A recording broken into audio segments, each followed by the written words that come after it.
De pauvres sœurs quadruplées vendent des fleurs dans la rue par un jour de pluie lorsqu'un jeune milliardaire s'approche. L'une d'elles dit en pleurant, « S'il vous plaît, monsieur, nous voulons juste acheter des médicaments pour notre maman. » Quand il les regarde, il réalise qu'elles sont identiques à son ex-femme et il est stupéfait. Avant de commencer l'histoire, n'oubliez pas de laisser un like et de vous abonner à la chaîne pour voir plus d'histoires comme celle-ci. La pluie tombait sans relâche sur Édimbourg cet après-midi d'automne. Le ciel, lourd de nuages sombres, transformait le milieu de l'après-midi en début de soirée. Ian Matthews marchait le regard fixé sur le sol mouillé, comptant les pas jusqu'à son appartement vide. 227, toujours le même numéro, toujours le même trajet, toujours la même solitude qui l'attendait au bout du chemin. L'horloge de la cathédrale sonna 4 coups lorsqu'il quitta le bureau d'architecture. Encore un projet livré, une autre journée terminée, une autre nuit sans but qui s'annonçait. Une routine parfaite pour ne pas penser à ce qu'il avait perdu 6 ans auparavant. Les rues du centre-ville étaient presque désertes, seuls quelques touristes couraient d'une boutique à l'autre, tentant d'échapper à la pluie qui ne montrait aucun signe d'arrêt. Ian suivit son chemin habituel, les épaules voûtées, moins pour se protéger de la pluie que du poids invisible qu'il portait depuis si longtemps. Le vent changea de direction, soufflant la pluie directement sur son visage. Ian leva le regard un instant, et c'est alors qu'il la vit. Une petite silhouette dans un manteau rouge, debout sous l'auvent étroit d'une boutique fermée. Une enfant seule dans la tempête. Ian hésita. Il n'était pas du genre à se mêler de la vie des autres. Les années lui avaient appris à garder ses distances, à ne pas s'impliquer. Mais quelque chose dans cette silhouette solitaire le fit s'arrêter. La fillette tenait un petit bouquet de fleurs sauvages enveloppé dans du papier journal, déjà trempé. Lorsqu'elle remarqua Ian qui approchait, elle se redressa et força un sourire. « Des fleurs, monsieur ? Seulement 3 livres le bouquet. » Sa voix était douce, presque perdue dans le fracas de la pluie. Ian s'arrêta à quelques pas, intrigué par la détermination de la petite vendeuse. « Il est un peu tard pour vendre des fleurs, tu ne crois pas ?» demanda-t-il, sa voix rauque à force de ne pas servir. La fillette haussa les épaules, un geste étrangement adulte pour quelqu'un d'aussi petit. « Nous avons besoin d'argent, répondit-elle simplement. C'est alors que Ian la regarda vraiment, et le monde s'arrêta de tourner. Ses yeux, la forme de ce visage, la petite tache de naissance près du sourcil droit. Il connaissait ses traits, les connaissait si bien que même adoucis sur le visage de l'enfant devant lui, ils étaient immanquables. C'étaient les traits d'Isidora. « Comment t'appelles-tu » demanda Ian, sa voix soudain faible. « Luma » répondit la fillette, le regardant curieusement. « Allez-vous acheter les fleurs » Ian ne pouvait plus respirer. C'était comme si chaque molécule d'oxygène avait été aspirée de l'air autour de lui. Une petite fille avec le visage d'Isidora, vendant des fleurs sous la pluie. « Luma, viens ici, maintenant !» 3 autres fillettes arrivèrent en courant, toutes portant des manteaux usés de couleurs différentes. L'une portait un panier de fleurs similaires, les 2 autres semblaient préoccupées de sortir leur sœur de là. « On ne parle pas aux inconnus, je te rappelle », dit celle qui semblait la plus âgée, fusillant Ian d'un regard méfiant. Ian sentit ses jambes flageoler. 1, 2, 3, 4 filles. Toutes avec des traits qu'il reconnaissait mieux que les siens. L'une avec la forme de ses yeux, une autre avec un menton déterminé, la troisième avec un sourire hésitant, et Luma, avec cette minuscule tache de naissance près du sourcil qui avait toujours été la marque distinctive d'Isidora. « Qui est votre mère ?» La question lui échappa avant qu'il ne puisse la retenir. Les filles se regardèrent, la méfiance évidente dans leurs yeux. « Pourquoi voulez-vous savoir ?» demanda la plus grande, se plaçant protectricement devant ses sœurs. « Je voulais juste… » Ian ne parvenait pas à formuler une réponse cohérente. Comment expliquer l'inexplicable ? L'aîné attrapa la main de Luma, prête à l'entraîner. « Attendez » dit rapidement Ian en sortant son portefeuille. « J'achète toutes les fleurs. » La fillette s'arrêta, observant prudemment tandis qu'il sortait plusieurs billets. C'était bien plus que le prix demandé, mais Ian le remarqua à peine. « C'est beaucoup d'argent, monsieur, » dit l'aîné, les yeux fixés sur les billets dans sa main.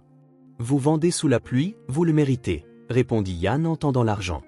L'aîné hésita, puis prit soigneusement les billets. « Luma, donne les fleurs au monsieur, » ordonna-t-elle.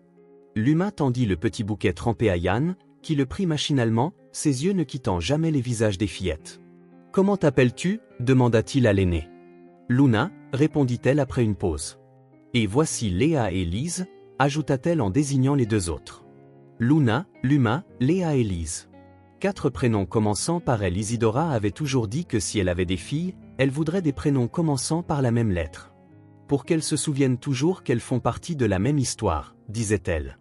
Vous habitez dans le coin ? Demanda Yann, essayant de paraître décontracté. Luna fronça les sourcils. Nous devons rentrer maintenant. Notre maman nous attend. Yann savait qu'il ne devait pas insister, mais 6 ans de questions sans réponse étaient sur le point d'exploser en lui. Est-ce que je peux vous raccompagner ? Il pleut très fort. Non merci, répondit fermement Luna. Nous habitons tout près. Les filles commencèrent à s'éloigner, mais la petite Léa se retourna. Nous habitons près du parc, sur Linden Street. La maison avec la porte bleue, dit-elle, ignorant le regard réprobateur de Luna. Yann resta là, regardant les 4 petites silhouettes s'éloigner sur le trottoir mouillé. Son esprit travaillait frénétiquement, essayant de comprendre ce qui venait de se passer. Isidora. Après 6 ans sans nouvelles, sans lettres, sans appel. 6 ans à croire qu'elle avait simplement décidé de le quitter, que peut-être elle ne l'avait jamais vraiment aimé. Et maintenant, 4 petites versions d'elle, vendant des fleurs sous la pluie. Combien de temps resta-t-elle là ? Yann ne saurait le dire. La pluie continuait de tomber, le trempant complètement, mais il le remarquait à peine. Finalement, comme sortant d'une transe, il commença à marcher dans la direction que les filles avaient prise. Le parc. Linden Street. Ce n'était pas loin. Yann connaissait le chemin. Il était passé par là des dizaines de fois lors de ses promenades solitaires. Il n'avait jamais prêté attention aux maisons, aux voisins, aux portes. Pourquoi l'aurait-il fait ? Ce n'étaient que des décors anonymes dans sa vie vide. Les arbres du parc apparurent, leurs feuilles dorées et rouges offrant un contraste mélancolique avec le ciel gris. Linden Street était juste derrière, une rangée de maisons mitoyennes construites au siècle dernier. Yann ralentit le pas en entrant dans la rue étroite. Les maisons, toutes alignées, avaient le même design, ne différant que par la couleur de leurs portes et l'état de leur minuscule jardin de devant. Il avançait lentement, examinant chaque porte. Un verre délavé, rouge, marron, blanc, bleu. La voilà. Une porte d'un bleu délavé, la peinture écaillée sur les bords. Une maison simple, écrasée, avec un jardin minuscule devant. Les rideaux étaient tirés, mais une faible lumière filtrait à travers le tissu usé. Yann s'arrêta de l'autre côté de la rue, abrité par l'ombre d'un grand tilleul. Pour la première fois depuis qu'il avait vu les filles, la réalité de ce qu'il faisait le frappa. Il suivait littéralement des enfants jusqu'à chez elles. N'importe quelle personne sensée appellerait la police. Mais ce n'était pas n'importe qui. C'était Isidora. La femme qui avait disparu au milieu de la nuit, emportant avec elle toutes les explications, toutes les promesses, tous les rêves qu'ils avaient construits ensemble. La porte bleue s'ouvrit. Yann recula instinctivement, se retirant davantage dans l'ombre. Les 4 filles entrèrent rapidement, secouant l'eau de leur manteau. Et pendant un bref instant, avant que la porte ne se referme, il vit la silhouette d'une adulte dans le couloir. Même à distance, même dans la pénombre, même après 6 ans, il reconnaîtrait cette silhouette n'importe où. Isidora. Yann sentit ses jambes trembler. Il s'appuya sur le tronc rugueux du tilleul, respirant avec difficulté. Elle était là. À quelques mètres seulement. La femme qu'il avait aimée plus que tout. La femme qui s'était simplement volatilisée. La porte se referma, laissant Yann une fois de plus seul avec ses pensées, ses questions, la douleur qui n'avait jamais vraiment guéri. Devait-il y aller ? Frapper à la porte ? Exiger des explications ? Et ses filles, 4 petites filles avec ses traits. Le calcul était simple et douloureux. Si l'aînée semblait avoir 5 ou 6 ans, cela signifiait qu'Isidora était enceinte quand elle avait disparu. Ou peut-être savait-elle déjà qu'elle était enceinte et ne le lui avait jamais dit. Une vague de colère, de douleur et de confusion le submergea. Pourquoi n'avait-elle rien dit ? Pourquoi n'était-elle jamais revenue ? Pourquoi lui avait-elle refusé la chance de connaître ses filles ? Yann fit un pas vers la maison, puis un autre. La pluie continuait, impitoyable, mais il ne la sentait plus.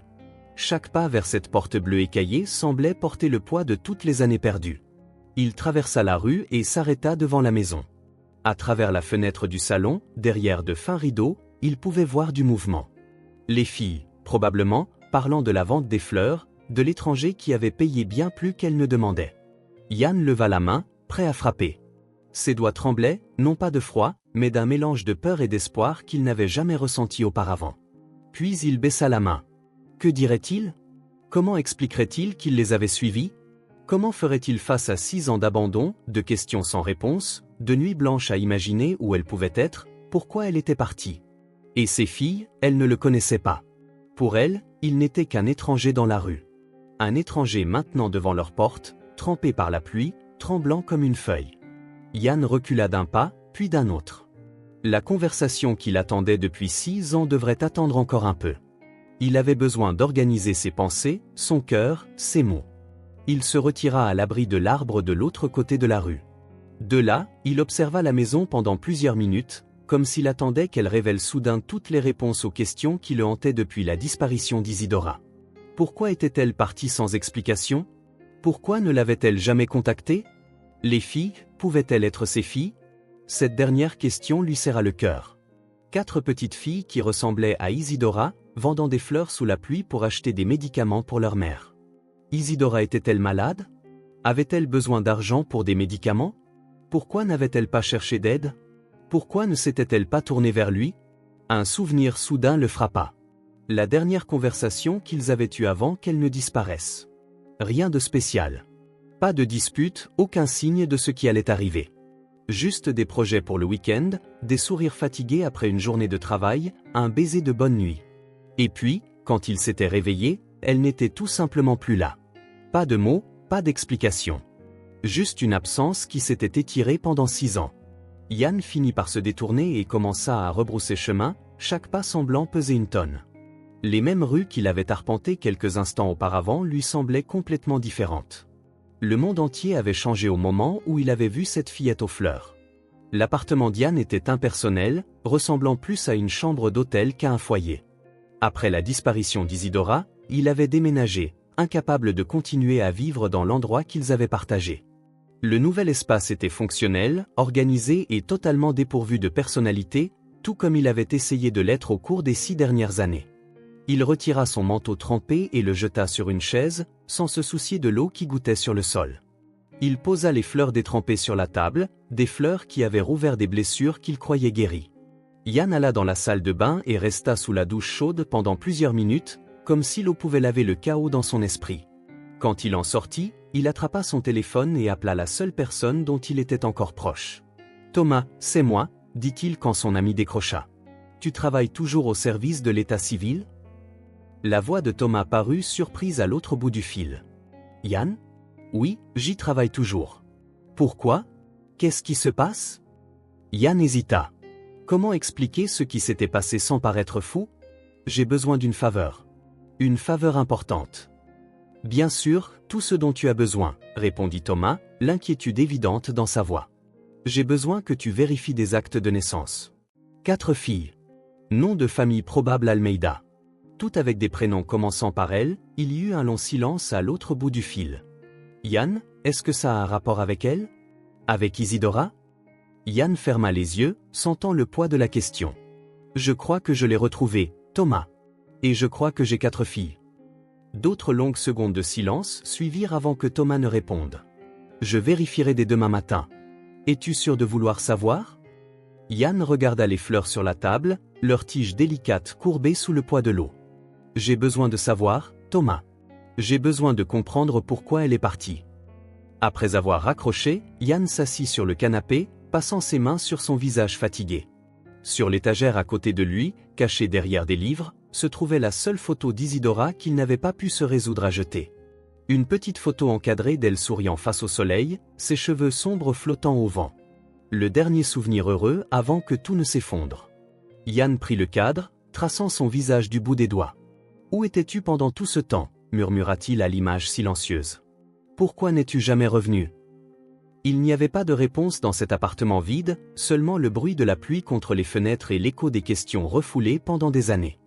Le passé qu'il pensait avoir enterré avait refait surface avec force, exigeant d'être affronté. Yann reposa la photo sur l'étagère, cette fois sans la cacher. Une décision silencieuse se formait dans son cœur. Demain, il retournerait à cette maison à la porte bleue. Demain, il obtiendrait enfin ses réponses. Ce qu'il ne savait pas, ne pouvait pas savoir, c'est que certaines vérités sont plus douloureuses que l'incertitude, et que le chemin pour récupérer ce qui a été perdu pourrait exiger plus de courage qu'il ne pensait en posséder. La nuit tomba sur Édimbourg tandis que Yann restait immobile, piégé entre le passé qui venait de ressurgir et l'avenir incertain qui attendait derrière cette porte bleue écaillée. Les fleurs sur le sol de son appartement étaient la seule preuve que la rencontre n'avait pas été qu'un autre rêve de ce qui aurait pu être.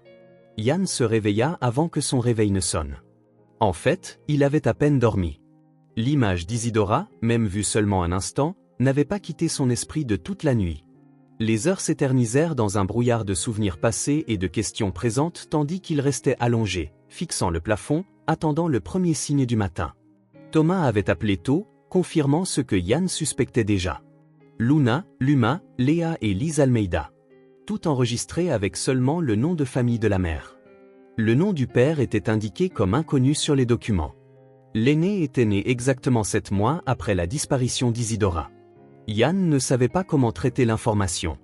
Il ressentait de la colère, de la confusion, de la tristesse, étrangement, quelque chose proche de l'espoir. Elle avait continué sans lui, mais une partie de lui, la plus égoïste peut-être, ressentait du soulagement en sachant qu'Isidora ne l'avait pas quitté pour un autre homme. Il était un peu plus de 9 heures quand Yann rassembla enfin le courage de quitter son appartement. La journée était étonnamment claire après l'orage de la nuit précédente, comme si le ciel avait lavé tous les nuages. Yann souhaita que son esprit puisse s'éclaircir aussi facilement. La marche jusqu'à Linden Street semblait interminable. Chaque pas vers cette maison portait un tourbillon de pensées, de doutes et de répétitions de ce qu'il dirait quand il se tiendrait enfin face à Isidora. La porte bleue écaillée paraissait encore plus usée à la lumière du matin. Yann s'arrêta devant, le cœur battant si fort qu'il avait l'impression qu'il pourrait sortir de sa poitrine. Il prit une profonde inspiration, 1 fois, 2 fois, 3 fois. Puis, avant que son courage ne le lâche, il leva la main et frappa. Silence. Pendant un instant, Yann pensa qu'il n'y avait personne. Peut-être avait-il manqué sa chance. Peut-être avait-elle réalisé qu'il l'avait trouvée et s'était enfuie à nouveau. La pensée lui serra l'estomac à la possibilité de 6 autres années de questions sans réponse. Puis il entendit de légers pas s'approcher de l'autre côté de la porte. Une brève pause, comme si la personne hésitait, et enfin le bruit de la serrure qu'on ouvrait. La porte s'entr'ouvrit lentement, révélant le visage qui avait hanté ses rêves et ses cauchemars pendant 6 ans. Isidora. Elle était plus mince, ses cheveux plus courts, des cernes marquaient sa peau pâle. Mais ses yeux étaient les mêmes, ses yeux bruns intenses qui avaient été autrefois son refuge, le regardant maintenant avec un mélange de surprise et de quelque chose qu'il ne pouvait déchiffrer. La peur? La colère? Peut-être les deux. Yann. Ce n'était pas une question, ni une salutation. Juste la constatation d'un fait, prononcé d'une voix qu'il n'avait pas entendue depuis si longtemps qu'il en avait presque oublié le timbre exact. Isidora, répondit-il, le mot sortant plus comme un soupir qu'un nom. Ils restèrent là quelques secondes qui semblèrent s'étirer à l'infini, 2 étrangers qui connaissaient autrefois chaque détail l'un de l'autre, maintenant séparés non seulement par une porte entr'ouverte mais par 6 ans de silence. « Qu'est-ce que tu fais ici » demanda-t-elle enfin, sa voix ferme, contrôlée, mais avec un tremblement subtil que Yann ne manqua pas. « J'ai vu les filles hier, vendant des fleurs sous la pluie » commença Yann maladroitement. Je n'arrivais pas à y croire. Après tout ce temps, Isidora ferma les yeux un instant, comme pour se ressaisir. Quand elle les rouvrit, son regard s'était durci. « Comment m'as-tu trouvé » ? C'était par hasard. Je rentrais du travail et j'ai vu Luma vendre des fleurs. Elle. Yann hésita. Elle a ta tache de naissance près du sourcil. Un muscle tressaillit sur la mâchoire d'Isidora. Elle ouvrit la porte plus largement, assez pour être entièrement visible, mais garda son corps fermement dans l'entrée, bloquant toute chance pour Yann d'entrer. « Alors tu nous as suivis. » Ce n'était pas une question, et Yann n'essaya pas de nier. J'avais besoin de savoir si c'était vraiment toi. Eh bien, maintenant tu sais. La voix d'Isidora prit une dureté qu'il ne lui avait jamais entendue. Qu'est-ce que tu veux, Yann ? Tu es venu exiger des explications après 6 ans ? Yann sentit la colère monter, se mêlant à la confusion et à la douleur qu'il portait depuis si longtemps. Oui, en fait. Je me suis réveillé un jour et tu étais parti. Pas de mots, pas d'avertissement, rien. Et maintenant je découvre que j'ai 4 filles que je n'ai même jamais rencontrées. Le visage d'Isidora perdit un peu de sa couleur. Tu n'as pas de filles. Ne me mens pas, Isidora. Pas après tout ça. J'ai des yeux. Elles me ressemblent, elles te ressemblent. Leurs dates correspondent. Tu n'as aucun droit. Aucun droit ? Coupa Yann, sa voix s'élevant avant qu'il ne puisse la contrôler. Tu as disparu de ma vie sans un mot. J'ai passé des années à me demander ce que j'avais fait de mal, pourquoi je n'étais pas assez bien. Je t'ai cherché dans chaque visage dans la rue, dans chaque foule. Et maintenant je découvre que pendant tout ce temps, tu élevais nos filles sans me donner une chance de les connaître. Isidora sortit, tirant partiellement la porte derrière elle, comme pour protéger ce qui se trouvait à l'intérieur. Tu m'as fait beaucoup de mal, dit-elle, chaque mot chargé d'une amertume qui semblait avoir infusé au fil des ans. La déclaration prit Yann au dépourvu. Quoi? Comment? Nous allions bien, nous faisions des projets pour l'avenir, je venais de te demander en mariage, pour l'amour de Dieu. Arrête de faire semblant, Yann. Ça ne marche plus. Isidora croisa les bras, une barrière physique correspondant au mur émotionnel qu'elle avait érigé. Je sais tout. J'ai vu les messages, les photos. J'ai entendu les promesses que tu lui faisais pendant que tu me faisais les mêmes. Yann eut l'impression que le sol disparaissait sous ses pieds. De quoi parles-tu? Quel message? Quelle promesse? Il n'y a jamais eu personne d'autre, Isidora. Un sourire triste et incrédule courba ses lèvres. Va-t'en, Yann. Je ne revivrai pas ça. Je ne te laisserai pas gâcher ma vie à nouveau. Isidora, s'il te plaît, ce doit être un malentendu. Je n'ai jamais... Assez. Le mot éclata avec une telle force que Yann recula. Je ne veux plus rien entendre. Et je ne veux pas de toi près de mes filles. Leur vie est assez compliquée sans un père qui débarque de nulle part après 6 ans. La douleur dans la poitrine d'Yann était physique, comme si chaque mot de sa bouche était une lame qui coupait profondément. Ce sont aussi mes filles, dit-il, sa voix à peine un murmure. Non. Ce sont les filles que tu n'as jamais voulues, tu te souviens? Les yeux d'Isidora brillaient de larmes à peine contenues. Tes derniers mots avant que je parte.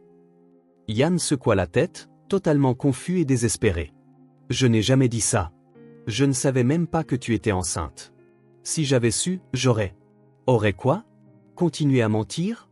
À vivre de vie? Laisse-nous tranquilles, Yann. Nous avons tourné la page. Je te suggère de faire de même. Sur ce, Isidora se retira dans la maison, sa main fermement sur la porte, prête à la claquer. S'il te plaît, tenta Yann une dernière fois. Il y a quelque chose qui cloche terriblement ici. Je ne t'ai jamais trompé, je n'ai jamais voulu personne d'autre, et je n'ai certainement jamais su pour la grossesse. Si j'avais su, trop tard. 2 mots simples, prononcés avec une finalité qui ne laissait aucune place à la discussion. Ne t'approche pas des filles. Elles n'ont pas besoin de ce genre de confusion dans leur vie. La porte se referma doucement, mais définitivement. Yann resta immobile, fixant la peinture bleue écaillée, essayant de donner un sens à ce qui venait de se passer. La conversation qu'il avait attendue pendant 6 ans n'avait apporté aucun soulagement, seulement plus de questions. Des messages, des photos, une autre femme. C'était absurde. Une terrible machination qui leur avait coûté 6 ans de leur vie et 4 filles grandissant sans père. Le soleil brillait maintenant, indifférent à la tempête qui faisait rage en lui. Yann s'éloigna enfin de la porte, c'est pas lourd. Quelque chose s'était passé il y a 6 ans, quelque chose qui avait fait croire à Isidora qu'il était capable de la trahir. Et maintenant, ce même quelque chose le tenait éloigné de ses filles. La douleur était évidente sur son visage alors qu'il descendait les quelques marches de la porte d'entrée. Mais avec la douleur, une nouvelle détermination se formait. Elle l'avait peut-être renvoyé, lui avait interdit de voir les filles, mais il ne renoncerait pas. Pas maintenant qu'il savait enfin que ces filles existaient. Pas après avoir réalisé qu'Isidora ne l'avait pas quitté pour quelqu'un d'autre, mais parce qu'elle croyait qu'il l'avait trahi. Pas après avoir compris que quelqu'un, à un moment donné, avait délibérément détruit ce qu'ils avaient. Yann jeta un dernier regard à la maison à la porte bleue avant de s'éloigner. Il respecterait le souhait d'Isidora, pour l'instant. Mais il n'abandonnerait pas. Pas cette fois. Pas si facilement. Le rejet d'Isidora brûla Yann pendant des jours. Ces accusations, si absurdes, si incompréhensibles, tournaient dans son esprit comme un carrousel frénétique. Des messages qu'il n'avait jamais envoyés, des photos qu'il n'avait jamais prises, des promesses qu'il n'avait jamais faites à une autre femme. Quelque chose s'était passé il y a 6 ans, quelque chose d'assez grave pour faire croire à Isidora qu'il était capable de la tromper. Et maintenant, ce même quelque chose le tenait éloigné de ses filles. Ses filles. L'idée était encore étrange, presque irréelle. 4 petites filles avec des traits qui reflétaient à la fois lui et Isidora, vivant à quelques kilomètres de là, ignorant que leur père passait des nuits blanches à penser à elles. Yann retourna au travail, mais son esprit n'était jamais vraiment concentré sur les projets. Tout le monde au bureau remarqua le changement. L'homme réservé et méthodique était maintenant constamment distrait, perdu dans des pensées qui le tourmentaient clairement. « Ça va, Matthews ?» demanda son patron un matin particulièrement difficile où Ian avait passé près d'une heure à fixer le même plan sans rien faire. « Oui, juste des problèmes personnels », répondit-il vaguement. Le patron, un homme pratique qui appréciait autant la vie privée que l'efficacité, hocha seulement la tête. « Si vous avez besoin de quelques jours ?»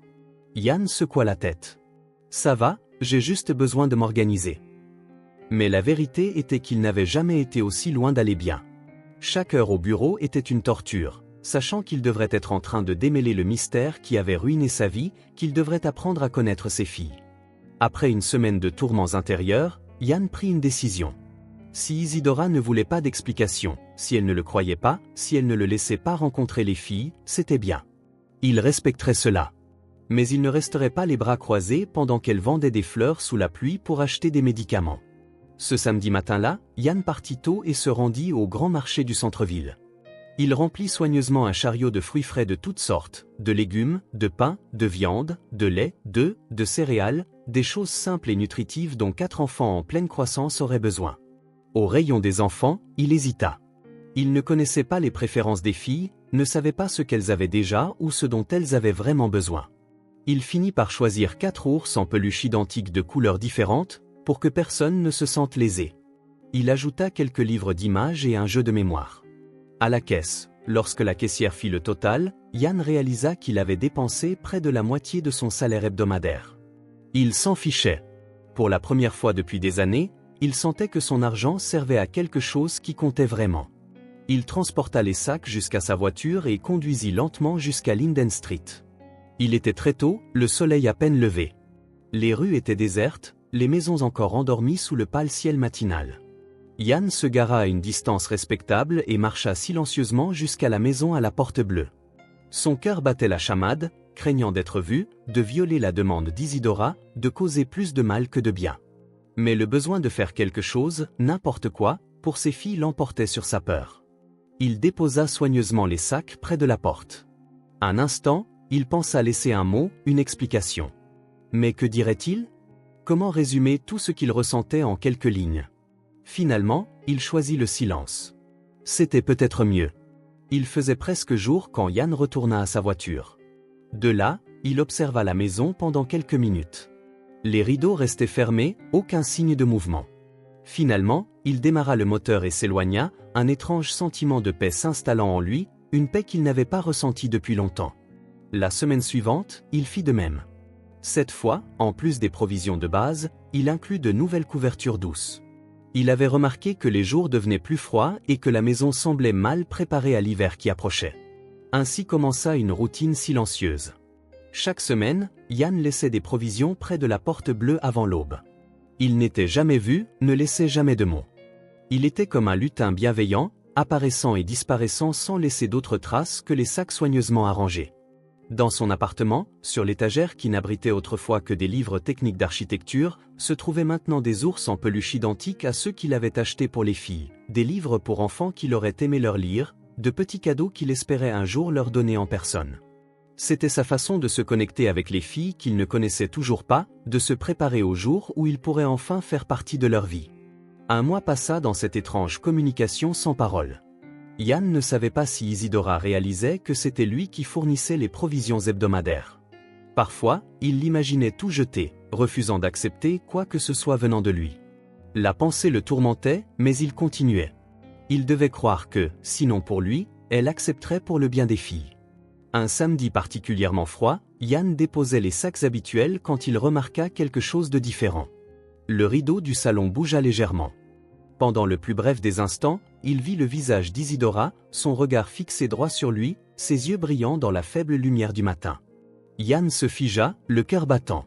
Il attendit qu'elle ouvre la porte, qu'elle lui crie dessus, qu'elle le renvoie à nouveau. Mais rien ne se passa. Le rideau retomba en place et la maison resta silencieuse. Il comprit le message. Elle savait. Elle avait toujours su.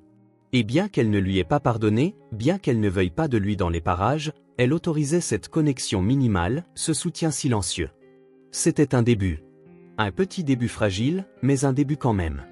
2 semaines plus tard, alors que l'automne touchait presque à sa fin, Yann revenait d'une promenade près du parc lorsqu'il aperçut les 4 filles jouant dans une petite aire de jeu. Il s'arrêta à une distance respectueuse, se contentant de regarder. Elles semblaient plus saines que la première fois qu'il les avait vues. Joues plus roses, manteaux plus neufs, sourires plus fréquents sur leur visage. Yann n'avait aucune intention de s'approcher. Il avait donné sa parole à Isidora. Mais Luna, l'aînée, le remarqua la première. Elle dit quelque chose à ses sœurs et elles regardèrent toutes dans sa direction. Pendant un moment tendu, Yann pensa qu'elles allaient courir, effrayées par sa présence. Mais à sa surprise, Luma fit un timide signe de la main, puis, comme si elles avaient pris une décision collective, toutes les 4 commencèrent à marcher dans sa direction. Yann resta figé, incertain de ce qu'il devait faire. S'il s'éloignait, il pourrait paraître impoli. S'il restait, il risquait de manquer de respect à la demande d'Isidora. Avant qu'il n'ait pu décider, elles étaient déjà devant lui, 4 paires d'yeux curieux l'étudiant. « Bonjour », dit Luna, assumant formellement le rôle de porte-parole du groupe. « Vous êtes l'homme qui a acheté nos fleurs ce jour-là, n'est-ce pas ?» Yann hocha la tête, la voix soudain coincée dans sa gorge. De près, les similitudes étaient encore plus évidentes. C'était comme regarder de nombreuses versions de lui-même et d'Isidora. « Oui, c'était moi », réussit-il enfin à dire. Les filles échangèrent des regards, comme pour confirmer quelque chose entre elles. « Merci pour les fruits, monsieur », dit doucement Luma. « Les pommes vertes sont mes préférées. » Yann sentit son cœur se serrer. Alors elle savait. Et plus important encore, elle recevait les choses qu'il laissait. « Ce n'est rien », répondit-il, essayant de garder sa voix stable. « Maman est vraiment malade », continua Léa, la plus petite d'entre elles, ses grands yeux bruns si semblables à ceux d'Isidora, sérieux et inquiets. « Elle tousse beaucoup la nuit. » Yann fronça les sourcils, sincèrement préoccupé. « Prend-elle des médicaments ?» Luna hocha la tête. « Oui, mais ça n'aide pas beaucoup. Elle dit que c'est juste un rhume. »« Nous aidons comme nous pouvons », ajouta Lise, la plus silencieuse des 4. « Je prépare du thé au citron avec du miel. J'ai appris ça de notre voisine. » Une boule se forma dans la gorge d'Yann. Des enfants si jeunes ne devraient pas avoir à s'inquiéter de telles choses. Ils ne devraient pas avoir à s'occuper d'une mère malade, vendre des fleurs sous la pluie, préparer des tisanes curatives. « Vous êtes très courageuse », dit-il sincèrement. Les filles sourirent, un peu embarrassées par le compliment. « Nous devons y aller », dit Luna après un moment. « Maman n'aime pas quand nous mettons trop de temps. » Yann hocha la tête, luttant contre l'envie de les serrer dans ses bras, de leur dire qui il était, de leur promettre que tout irait bien. Ce n'était pas le moment. Pas encore. Bien sûr. Prenez soin de vous, d'accord ? Elles hochèrent toute la tête à l'unisson et commencèrent à s'éloigner, mais Luma se retourna une dernière fois. « Continuerez-vous à laisser les sacs ?» demanda-t-elle, sa voix à peine au-dessus d'un murmure. « Oui, promit Yann.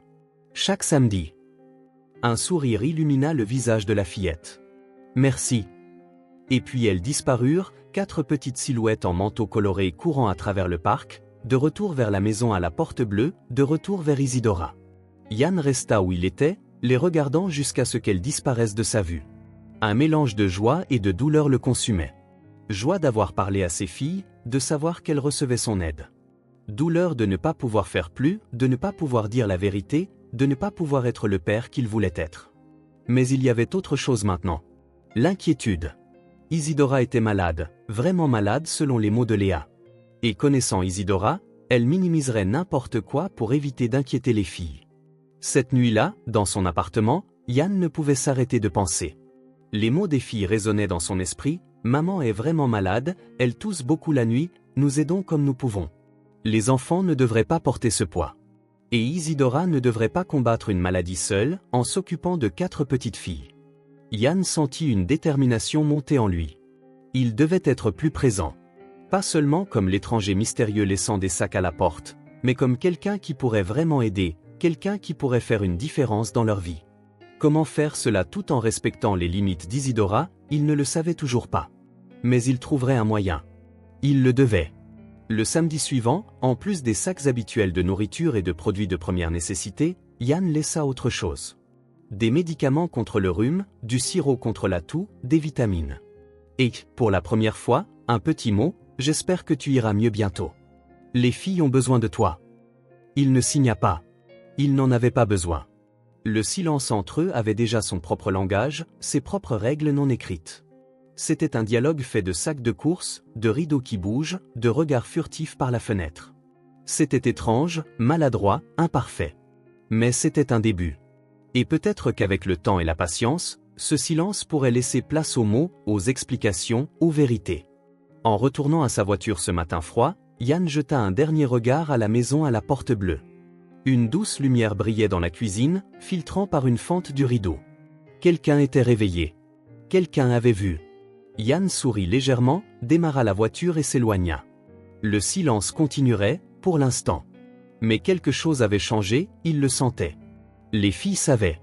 Isidora permettait. Et pour la première fois en 6 ans, il sentait que peut-être, juste peut-être, il y avait un chemin de retour vers la famille dont il n'avait jamais su qu'il l'avait.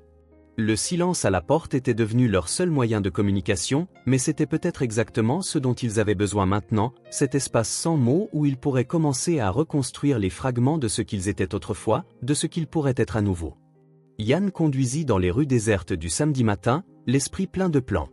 Il serait plus présent. Il trouverait un moyen d'aider Isidora avec sa maladie. Il prendrait soin des filles, même à distance. Et peut-être qu'un jour, il découvrirait la vérité sur ce qui s'était réellement passé il y a 6 ans. Qui avait menti, qui avait créé les fausses preuves, qui avait détruit tout ce qu'ils avaient. Mais cette recherche devrait attendre. Maintenant, la priorité était Isidora et les filles. Leur santé, leur bien-être, leur sécurité. Le silence à la porte n'était que le début d'un long voyage de retour à la maison. Une maison que Yann n'avait jamais connue, mais dont il savait maintenant qu'elle existait, sur Linden Street, derrière une porte bleue écaillée. La nuit tomba sur Édimbourg lorsque la sonnette de l'appartement d'Yann retentit. Un son insistant, désespéré, qui déchira le calme comme une alarme. Yann était dans la cuisine, préparant un dîner simple, quand il l'entendit. Il fronça les sourcils, perplexe. Il n'attendait personne. Quand il ouvrit la porte, son cœur faillit s'arrêter. Elles étaient là. Luna, Luma, Léa et Lise. 4 petites silhouettes essoufflées, leurs visages pâles d'inquiétude, les yeux écarquillés de peur. « Monsieur, s'il vous plaît » dit Luna, sa voix se brisant alors qu'elle essayait de rester calme. « Notre maman, elle ne se réveille pas. » Le monde d'Yann sembla ralentir un instant. Il fut paralysé par la nouvelle. Puis l'urgence de la situation le frappa de plein fouet. « Où est-elle » demanda-t-il, attrapant déjà ses clés de voiture et son manteau. « À la maison » répondit Luna. Elle toussait beaucoup, puis elle s'est allongée, et maintenant elle ne répond pas quand on l'appelle. « Comment êtes-vous venu ici » demanda Yann alors qu'il descendait les escaliers avec les filles, se hâtant vers le parking. « Maman avait votre adresse écrite » expliqua Luma, dans une petite boîte où elle garde les choses importantes. Yann sentit un pincement au cœur. Isidora avait gardé son adresse. Autant qu'il voulait réfléchir à ce que cela signifiait, c'était le moment d'agir, pas de contempler. Montez dans la voiture, ordonna-t-il en ouvrant les portes de sa vieille Volvo. Attachez vos ceintures. Le trajet jusqu'à la maison d'Isidora n'avait jamais semblé aussi long. Les filles sur la banquette arrière étaient silencieuses, seuls les sanglots occasionnels de Léa brisant le silence tendu. Yann essayait de rester calme, mais son cœur battait comme un tambour frénétique dans sa poitrine. Quand ils atteignirent enfin Linden Street, Yann se gara brusquement devant la maison à la porte bleue. Il coupa à peine le moteur avant de sauter dehors, les filles juste derrière lui. Luna avait la clé, et ses petites mains tremblaient tellement que Yann la lui prit doucement et ouvrit la porte lui-même. « Isidora » appela-t-il en entrant dans la maison pour la première fois. « Isidora, tu m'entends » L'intérieur était modeste mais chaleureux. Des photos des filles décoraient les murs. Les meubles étaient simples mais bien entretenus. Tout était impeccablement organisé malgré des ressources limitées. Dans d'autres circonstances, Yann se serait arrêté pour observer chaque détail de ce foyer qu'Isidora avait construit sans lui. Mais maintenant, son seul objectif était de la trouver. Dans la chambre, Luna désigna une porte entr'ouverte au bout du couloir. Yann se précipita dans le couloir, le cœur dans la gorge. Et elle était là. Allongée sur le lit, le visage pâle et humide de sueur, sa respiration courte et difficile. Même dans cet état, elle était belle et terriblement fragile. « Isidora » appela-t-il doucement en s'agenouillant à côté du lit. « Isidora, c'est moi, Yann. » Elle ne répondit pas. Yann toucha son front. Elle brûlait de fièvre. « Depuis combien de temps est-elle comme ça » demanda-t-il à Luna, qui se tenait dans l'embrasure de la porte avec ses sœurs. « Elle a commencé à tousser beaucoup hier » répondit la fillette. « Aujourd'hui, elle n'a pas pu se lever pour nous emmener à l'école. Elle a dit qu'elle avait juste besoin d'un peu de repos. Mais ça a empiré. Yann n'hésita pas. Il prit Isidora dans ses bras, choqué par sa légèreté. Presque trop fragile. 6 ans de séparation n'importaient pas à ce moment-là. Ni 6 ans de questions, de colère ou de confusion. Tout disparaissait face à l'urgence présente. Nous l'emmenons à l'hôpital, annonça-t-il fermement. Prenez des manteaux, vous en aurez besoin pendant que nous attendons que les médecins l'examinent. Les filles obéirent immédiatement, courant chercher ce dont elles avaient besoin. Yann porta délicatement Isidora jusqu'à la voiture, l'allongeant sur la banquette arrière, sa tête sur les genoux de Luna. Les 3 autres se serrèrent sur le siège passager avant. Pendant le trajet vers l'hôpital, Yann alternait les regards dans le rétroviseur entre Isidora et les filles à côté de lui, essayant de les rassurer avec des sourires qui ne cachaient rien de sa propre inquiétude. « Elle ira bien », répétait-il, plus pour lui-même que pour elle. « Votre maman est forte. Elle ira bien. » À l'hôpital, tout se passa rapidement. L'équipe d'urgence agit efficacement, plaçant Isidora sur un brancard et l'emmenant immédiatement à l'intérieur. Yann garda les filles près de lui tandis qu'une infirmière posait des questions sur les symptômes, les antécédents médicaux, les allergies. « C'est une pneumonie », dit le médecin après les premiers examens. « Et assez grave. Son taux d'oxygène est bas. Nous devons l'hospitaliser immédiatement. » Yann hocha la tête, sentant le poids des 4 filles s'accrochant à lui comme de petites ancres dans une mer d'incertitude. « Combien de temps devra-t-elle rester ?» demanda-t-il. « Difficile à dire pour l'instant. Au moins quelques jours. Nous allons commencer les antibiotiques par intraveineuse et l'oxygénothérapie. L'important est que vous l'ayez amenée à temps. » Les mots du médecin pesèrent sur Yann. À temps. Si les filles n'avaient pas connu son adresse. Si elles n'avaient pas été assez courageuses pour venir le chercher. Si elles avaient attendu plus longtemps. Avant qu'Isidora ne soit emmenée dans une chambre, ils eurent un bref moment pour la voir. Elle était consciente maintenant, bien que visiblement faible. Quand elle vit Yann debout près du brancard, les filles autour de lui, une lueur de confusion traversa ses yeux fiévreux. « Les filles » murmura-t-elle, sa voix à peine audible. Yann se pencha pour mieux entendre. « Occupe-toi d'elle » chuchota Isidora avant qu'on ne l'emmène. Ces 2 mots simples portaient un poids de confiance que Yann n'aurait jamais imaginé recevoir à nouveau. Après 6 ans de silence et de méfiance, dans ce moment de vulnérabilité extrême, Isidora lui confiait ses filles, ses précieuses filles. L'impact le frappa comme une vague. Il regarda les 4 filles qui dépendaient maintenant de lui et fit une promesse silencieuse à Isidora, à elle, à lui-même. Il ne les laisserait pas tomber. Pas cette fois. Allons-y, les filles, dit-il doucement. Nous allons chez moi. Votre maman a besoin de repos pour aller mieux. Sur le chemin de son appartement, il s'arrêta dans une pharmacie ouverte 24h24 pour acheter des brosses à dents et d'autres articles de base dont les filles auraient besoin. À côté, au supermarché, il remplit le chariot d'aliments qu'il pensait que les enfants aimaient. Céréales, biscuits, lait, fruits, ingrédients pour des pancakes. Son appartement de célibataire, habituellement si calme et ordonné, sembla soudain trop petit pour accueillir 4 enfants.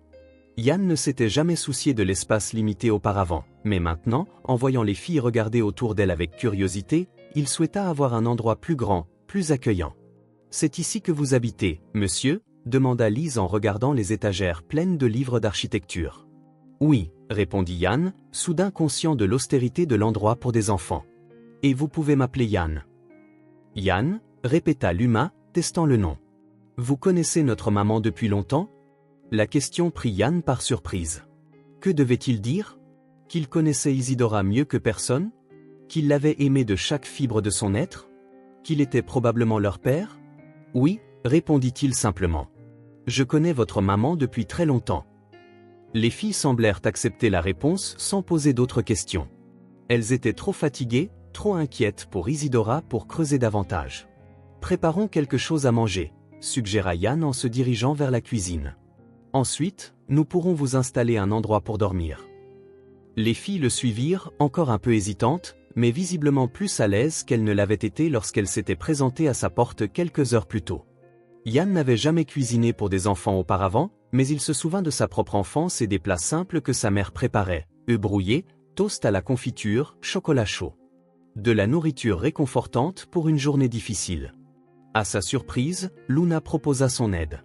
Elle sortit les œufs du sac et commença à les casser dans un bol avec l'assurance de quelqu'un qui l'avait fait d'innombrables fois. « J'aide maman dans la cuisine », expliqua-t-elle en remarquant le regard admiratif d'Yann. « Nous sommes une équipe. » Yann sentit une boule dans sa gorge. Cet enfant, si jeune, portait déjà des responsabilités d'adulte. À la façon dont les trois autres la suivaient et lui obéissaient, il était clair que Luna avait endossé un rôle maternel chaque fois qu'Isidora n'était pas en état. Ils mangèrent en silence, chacun perdu dans ses pensées, jusqu'à ce que Léa, la plus jeune, commence à bâiller. « L'heure d'aller au lit », annonça Yann en se levant pour arranger des lits improvisés. Son appartement n'avait qu'une chambre, mais le salon était assez grand. Yann sortit toutes les couvertures et les oreillers qu'il put trouver, avec l'aide des filles, construisit un immense fort de couverture au milieu de la pièce. « Waouh !» s'exclama Luma, ses yeux brillants pour la première fois cette nuit-là. « Un vrai fort !»« Chaque fort a besoin d'une histoire, » dit Yann, se surprenant lui-même. Il n'était pas un conteur, n'avait jamais été particulièrement créatif. Mais quelque chose dans les yeux pleins d'espoir des quatre filles réveilla quelque chose en lui. Ils s'assirent tous à l'intérieur du fort, éclairés seulement par une petite lampe de poche que Yann trouva dans un tiroir. Il commença à raconter une histoire sur 4 princesses courageuses qui partirent en quête d'une fleur magique capable de guérir leur reine. L'histoire était simple, improvisée, mais les filles écoutaient avec une attention captivée, leurs yeux oscillant entre la peur et l'espoir au fur et à mesure que le récit progressait. Yann réalisa que, sans le vouloir, il racontait une version conte de fées de leur propre situation. « Les princesses ont-elles réussi ?» demanda Léa quand il fit une pause. « Ont-elles trouvé la fleur magique ?» Yann sourit, regardant chacune d'elles. « Oui », affirma-t-il fermement. Elles étaient courageuses et déterminées. Rien ne pouvait les empêcher de sauver leur reine. Une par une, les filles s'endormirent à l'intérieur du fort de couverture. D'abord Léa, puis Lise, puis Luma. Luna fut la dernière, luttant contre le sommeil comme si elle devait encore veiller. « Tu peux te reposer », lui dit doucement Yann. « Je promets d'être là si vous avez besoin de quoi que ce soit. » Les yeux de Luna, si semblables à ceux d'Isidora, étudièrent son visage pendant un long moment. « Nous emmènerez-vous voir maman demain ?» Dès la première heure, promit-il. Luna hocha la tête, apparemment satisfaite, et laissa enfin ses yeux se fermer. Quelques minutes plus tard, sa respiration s'approfondit, rejoignant le doux cœur de ses sœurs endormies. Yann sortit silencieusement du fort et s'assit sur le canapé, observant les 4 petites silhouettes endormies. Comment était-il possible d'aimer si profondément ceux qu'il connaissait à peine? Comment son cœur, dormant depuis si longtemps, pouvait-il maintenant déborder de sentiments presque douloureux dans leur intensité? Il prit son téléphone et appela l'hôpital. Isidora était stable, lui dit l'infirmière. Ils avaient commencé les antibiotiques et elle répondait bien au traitement. La nouvelle apporta un soulagement momentané, mais Yann savait que le chemin à parcourir pouvait encore être long. Dans les jours qui suivirent, une nouvelle routine s'installa. Le matin, il préparait le petit déjeuner pour les filles, pancakes aux fruits, céréales, œufs brouillés. Puis il les emmenait à l'hôpital pour rendre visite à Isidora. Les visites étaient brèves, car elle avait besoin de repos, mais essentielles pour rassurer les filles. L'après-midi, après le déjeuner de retour chez lui, Yann improvisait des activités, dessins, jeux de société, d'autres forts de couverture, des histoires toujours plus élaborées sur les 4 princesses courageuses. Il faisait tout ce qu'il pouvait pour leur changer les idées, pour les faire sourire malgré l'inquiétude constante pour leur mère. La nuit, quand elles dormaient toutes, Yann restait éveillé, les regardant, émerveillé par la résilience de ses enfants qui, en si peu de temps, avaient complètement capturé son cœur. Le 3e jour, il les emmena faire les magasins pour acheter de nouveaux vêtements. Elles ne pouvaient pas continuer à porter les mêmes tenues, et Yann doutait qu'Isidora y voie un inconvénient vu les circonstances. Ce fut un voyage chaotique mais joyeux. Pour la première fois depuis l'hospitalisation d'Isidora, les filles semblaient vraiment détendues, agissant comme des enfants normaux, excités par les nouveautés. Le 4e jour, alors que Yann préparait le déjeuner ou des pâtes simples qu'elles en étaient venues à aimer, où Luma s'approcha, le regardant cuisiner avec curiosité. « Yann » commença-t-elle timidement. « Allez-vous rester avec nous, monsieur ?» La question prit Yann au dépourvu. Il se retourna pour trouver non seulement Luma, mais les 4 le regardant avec attente.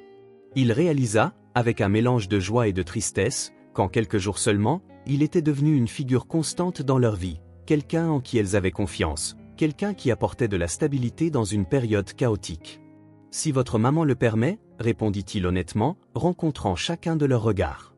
Je ne partirai jamais. Ce n'était pas une promesse en l'air. Au cours des quelques jours qu'il avait passés à s'occuper d'elle, Yann avait découvert une partie de lui-même qu'il ne connaissait pas. Le père qu'il aurait pu être pendant toutes ces années perdues. Le père qu'il voulait encore être. Luma sourit, semblant satisfaite de sa réponse. Les autres parurent également accepter ces mots comme un engagement sincère.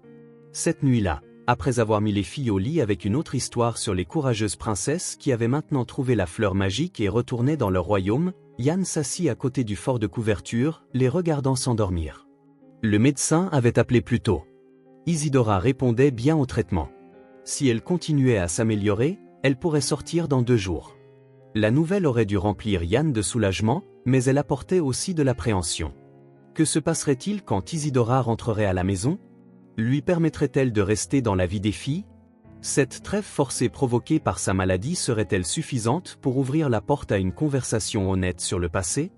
Yann n'avait pas de réponse. Tout ce qu'il savait, c'est qu'en quelques jours seulement, 4 petites filles avaient comblé un vide dans sa vie dont il n'avait même pas réalisé l'existence. Et il était prêt à tout pour ne pas les perdre à nouveau. Si votre maman le permet, je ne partirai jamais. La promesse résonnait dans son esprit alors qu'il fermait les yeux, épuisé mais étrangement en paix. Pour la première fois en 6 ans, Yann dormit sans rêver du passé. Son subconscient était trop occupé à construire des images d'un avenir possible. Un avenir avec Isidora et 4 petites princesses courageuses. Le jour de la sortie d'Isidora arriva, accompagné d'un soleil timide qui luttait pour percer les nuages d'Édimbourg. C'était comme si le ciel lui-même voulait célébrer la fin de la tempête. Yann se gara devant l'hôpital, le cœur battant. Les filles sur la banquette arrière pouvaient à peine contenir leur excitation. Après presque une semaine, elles allaient enfin ramener leur maman à la maison. « Rappelez-vous ce dont nous avons parlé », dit doucement Yann en jetant un coup d'œil dans le rétroviseur aux 4 visages impatients. « Votre maman est encore faible. Nous devons être doux et patients. Pouvons-nous lui montrer les dessins que nous avons faits ?» demanda Lise, tenant un dossier rempli de papiers colorés. « Bien sûr, » sourit Yann. « Elle va adorer. » Ils entrèrent tous dans l'hôpital, une petite procession particulière. Yann devant, Luna et Luma main dans la main derrière lui, suivis de Léa et Lise, chacune portant ses précieuses œuvres d'art. Pour n'importe quel observateur, il semblait être une famille typique venant chercher un être cher. Personne n'aurait pu deviner la complexité de l'histoire qui les unissait et les séparait à la fois. Isidora était assise sur le bord du lit, vêtue de vêtements simples que Yann avait apportés de chez elle. Elle semblait plus mince qu'avant son hospitalisation, mais ses joues avaient retrouvé des couleurs et ses yeux, bien que fatigués, étaient alertes. Quand elle vit les filles entrer dans la chambre, son visage s'illumina d'un sourire qui serra le cœur d'Yann. « Maman !» crièrent-elles à l'unisson, courant dans ses bras. Isidora les enveloppa, fermant les yeux comme pour essayer d'absorber chaque seconde de ce moment. Par-dessus leur tête, son regard croisa celui d'Yann, qui se tenait discrètement dans l'embrasure de la porte. Il y avait quelque chose de nouveau dans son expression. Pas la méfiance d'avant, mais quelque chose que Yann ne pouvait pas entièrement déchiffrer. De la gratitude, peut-être? Ou peut-être une trêve silencieuse. « On rentre à la maison ?» demanda Léa avec anxiété. « Oui, mon amour » répondit Isidora, sa voix encore un peu rauque. « Rentrons à la maison. » Une infirmière entra avec les papiers de sortie et les dernières instructions. Yann s'avança pour écouter les conseils du médecin concernant les médicaments, les soins nécessaires et les signes avant-coureurs en cas de retour de la pneumonie. Isidora resta silencieuse, lui permettant d'absorber les informations, comme si elle avait déjà accepté sa présence, son rôle dans ce nouvel arrangement. Le trajet de retour fut calme, mais c'était un silence différent d'avant. Il n'était plus lourd de blessures et de questions non dites. C'était un silence de trêve, d'attente prudente, comme l'air avant la première chute de neige de l'hiver. Quand ils arrivèrent à la maison à la porte bleue, Yann aida Isidora à sortir de la voiture, lui offrant son bras pour la soutenir. Elle accepta d'un léger hochement de tête, son corps encore faible s'appuyant contre lui alors qu'il montait les quelques marches de l'entrée. La maison semblait différente. Pendant son absence, Yann et les filles avaient fait du rangement. C'était propre, organisé, avec des vases de fleurs fraîches dans le salon et des dessins colorés sur les murs. Dans la cuisine, l'arôme de soupe maison flottait dans l'air. « On a fait de la soupe, maman », annonça fièrement Luma. « Yann nous a appris à la faire. »« De la soupe aux légumes, ta préférée ?» Isidora regarda autour d'elle, observant les changements subtils, l'harmonie qui semblait avoir émergé en son absence. Les filles se déplaçaient dans la maison avec une joie qu'elles n'avaient pas vue depuis longtemps. Et Yann, l'homme qui pendant 6 ans n'avait été qu'un souvenir douloureux, était maintenant là, présent et réel, remplissant des espaces dont elles n'avaient même pas su qu'ils étaient vides. Merci, dit-elle simplement, regardant directement Yann. Le mot portait bien plus de poids qu'une simple gratitude. Yann hocha la tête, comprenant tout ce qui n'était pas dit. Je dois y aller, annonça-t-il, provoquant une déception visible chez les filles. Isidora a besoin de se reposer, et vous avez toutes besoin d'un peu de temps seul avec votre maman. Mais tu reviendras demain, n'est-ce pas? Demanda Léa en s'accrochant à sa jambe. Yann regarda Isidora, une question silencieuse dans ses yeux. Pour le dîner, répondit Isidora après un moment d'hésitation. Si tu peux. C'était comme si l'air dans la pièce avait changé d'un coup, comme si une petite porte s'était ouverte, laissant entrer un filet d'espoir. Pour le dîner, accepta Yann avec un sourire réservé. Je serai là. Ainsi commença une nouvelle routine. Yann se présentait tous les soirs pour le dîner, apportant des ingrédients frais, de petits cadeaux pour les filles, et parfois des médicaments ou des articles dont Isidora avait besoin mais n'avait pas la force d'aller chercher elle-même. Les premiers dîners furent silencieux et maladroits, remplis principalement par le bavardage des filles, qui semblaient déterminées à combler chaque moment de calme avec des histoires d'école, de dessins et de rêves d'enfants. Yann et Isidora se parlaient peu, communiquant surtout par des regards, de petits gestes et des sourires occasionnels aux histoires des filles. Mais lentement, presque imperceptiblement, quelque chose commença à changer. Ce fut Isidora qui fit le premier pas. Un soir où les filles dormaient déjà, Yann lavait la vaisselle du dîner quand elle entra dans la cuisine, tenant une tasse vide. « Encore du thé ?» demanda-t-il. « Oui, s'il te plaît. » Pendant que Yann préparait le thé, Isidora resta là, l'observant. Quand il lui tendit la tasse, leurs doigts se touchèrent brièvement, et pour la première fois, elle ne se retira pas. « Les filles t'adorent, » dit-elle doucement. Yann s'arrêta, surpris par ces mots. « Elles sont incroyables, » répondit-il sincèrement. « Tu as fait un travail formidable, Isidora. » Seul. Un silence attendu suivit ces mots. L'éléphant dans la pièce. Les 6 années perdues, les accusations floues, les vérités encore à dire. Ce n'était pas facile, Amiel enfin. Je sais, répondit Yann. Je suis désolé. Il ne s'excusait pas pour quelque chose qu'il n'avait pas fait, mais pour la situation entière. Pour sa souffrance, pour avoir été privé de ses filles, pour avoir été tous deux victimes d'une manipulation qu'aucun ne comprenait. Isidora hocha la tête, acceptant cette excuse partielle. C'était un début. La semaine suivante, pendant que les filles étaient à l'école, Yann arriva avec des outils et des plantes. « Ton jardin », expliqua-t-il sous son regard interrogateur. « J'ai pensé que nous pourrions planter quelques fleurs. Peut-être un petit potager. Les filles adoreraient t'aider. » Isidora hésita un instant, puis un petit sourire illumina son visage. « D'accord, » accepta-t-elle. « Mais rien de trop ambitieux. Je n'ai pas exactement la main verte. » Ils travaillèrent côte à côte dans le petit jardin. Yann retourna les parterres tandis qu'Isidora, maintenant plus forte, arrachait les mauvaises herbes. Par moments, ils ressemblaient presque au couple qu'ils avaient été, plaisantant sur le nombre absurde de vers qu'ils trouvaient, discutant du meilleur endroit pour les tomates, souriant quand ils se salissaient mutuellement. Les filles furent ravies en rentrant de l'école et en voyant le travail en cours. Elles se joignirent immédiatement, chacune choisissant ce qu'elle voulait planter, où et pourquoi. Yann et Isidora échangèrent des regards amusés par-dessus leurs têtes excitées. Un moment si normal, si ordinaire, et pourtant si précieux. Les dîners ensemble devinrent plus que de simples repas. C'étaient des moments de reconnexion. Les conversations sur les journées des filles à l'école évoluèrent en discussions sur les projets d'avenir, les vieux rêves, occasionnellement, les souvenirs partagés d'avant la séparation. « Tu te souviens de ce restaurant italien près du théâtre ?» demanda Isidora un soir, surprenant Yann par la référence à leur passé. « Où tu commandais toujours des raviolis au fromage et piquais ensuite la moitié de mes lasagnes. » répondit-il avec un sourire. Isidora rit, un son que Yann n'avait pas entendu depuis si longtemps qu'il en avait presque oublié la musicalité.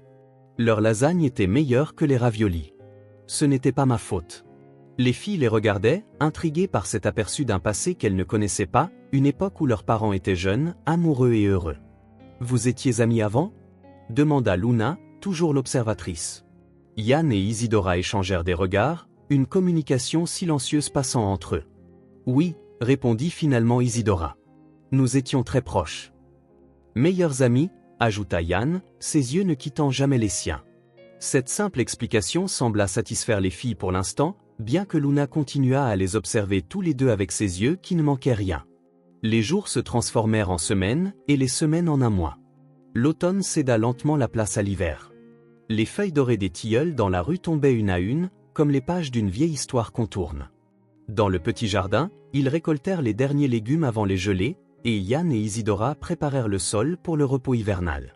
« Nous devons protéger les rosiers », nota Isidora un après-midi particulièrement froid. « Les hivers ici sont rudes. » Yann hocha la tête, enveloppant soigneusement les plantes de paille et de toile. « Au printemps, dit-il tout en travaillant, nous pourrions agrandir un peu plus.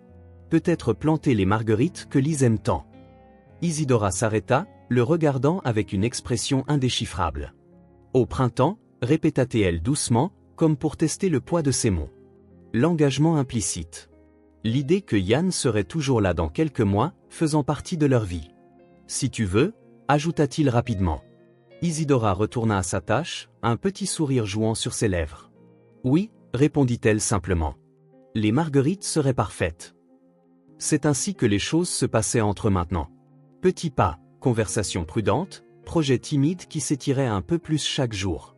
Le passé était toujours là, un fantôme qui apparaissait occasionnellement dans des regards hésitants ou des phrases inachevées, mais il n'éclipsait plus chaque interaction comme avant.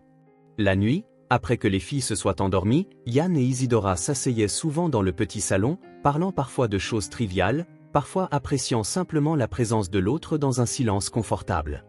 C'est dans ces moments que Yann réalisa à quel point ils avaient avancé. Le silence entre eux, autrefois si lourd de colère et d'accusations tacites, s'était maintenant transformé en autre chose. Une atmosphère d'acceptation, de possibilités. Une de ces nuits, Isidora était blottie sous une couverture sur le canapé, lisant un livre, tandis que Yann organisait ses notes de travail à table. La scène était si domestique, si naturelle, que pendant un moment, il sembla que la séparation de 6 ans n'avait jamais eu lieu. « Yann » appela-t-elle doucement, rompant le calme confortable. Il leva les yeux, rencontrant son regard par-dessus le livre ouvert. Que nous est-il arrivé ? La question, enfin prononcée après si longtemps, flotta entre eux comme un nuage fragile. Yann sentit son cœur battre la chamade. C'était ça. Le moment qu'il avait anticipé et redouté. La chance de finalement comprendre, d'expliquer, de reconstruire la vérité enfouie sous des années de mensonges. « Je ne sais pas » répondit-il honnêtement. « Je n'ai jamais su pourquoi tu étais parti. Je n'ai jamais compris ce qui s'était passé. » Isidora ferma lentement le livre, le posant à côté d'elle. Son visage était sérieux, mais ouvert, réceptif d'une manière qu'il ne l'avait pas été auparavant. « Je crois qu'il est temps que nous en parlions. Pour de vrai. » Yann hocha la tête, ressentant un mélange de soulagement et d'appréhension. Quelle que soit la vérité, ils l'affronteraient enfin. Ensemble. Mais c'était une conversation pour une autre nuit, un autre chapitre de leur vie. Pour l'instant, il suffisait de savoir que le silence hostile qui les avait séparés pendant si longtemps s'était enfin transformé en quelque chose de nouveau. Un espace où la vérité, aussi douloureuse soit-elle, pourrait enfin émerger. Dehors, les premiers flocons de neige de l'hiver commencèrent à tomber, couvrant le petit jardin qu'ils avaient entretenu ensemble. Au printemps, il y aurait des marguerites. Au printemps, peut-être, il y aurait plus.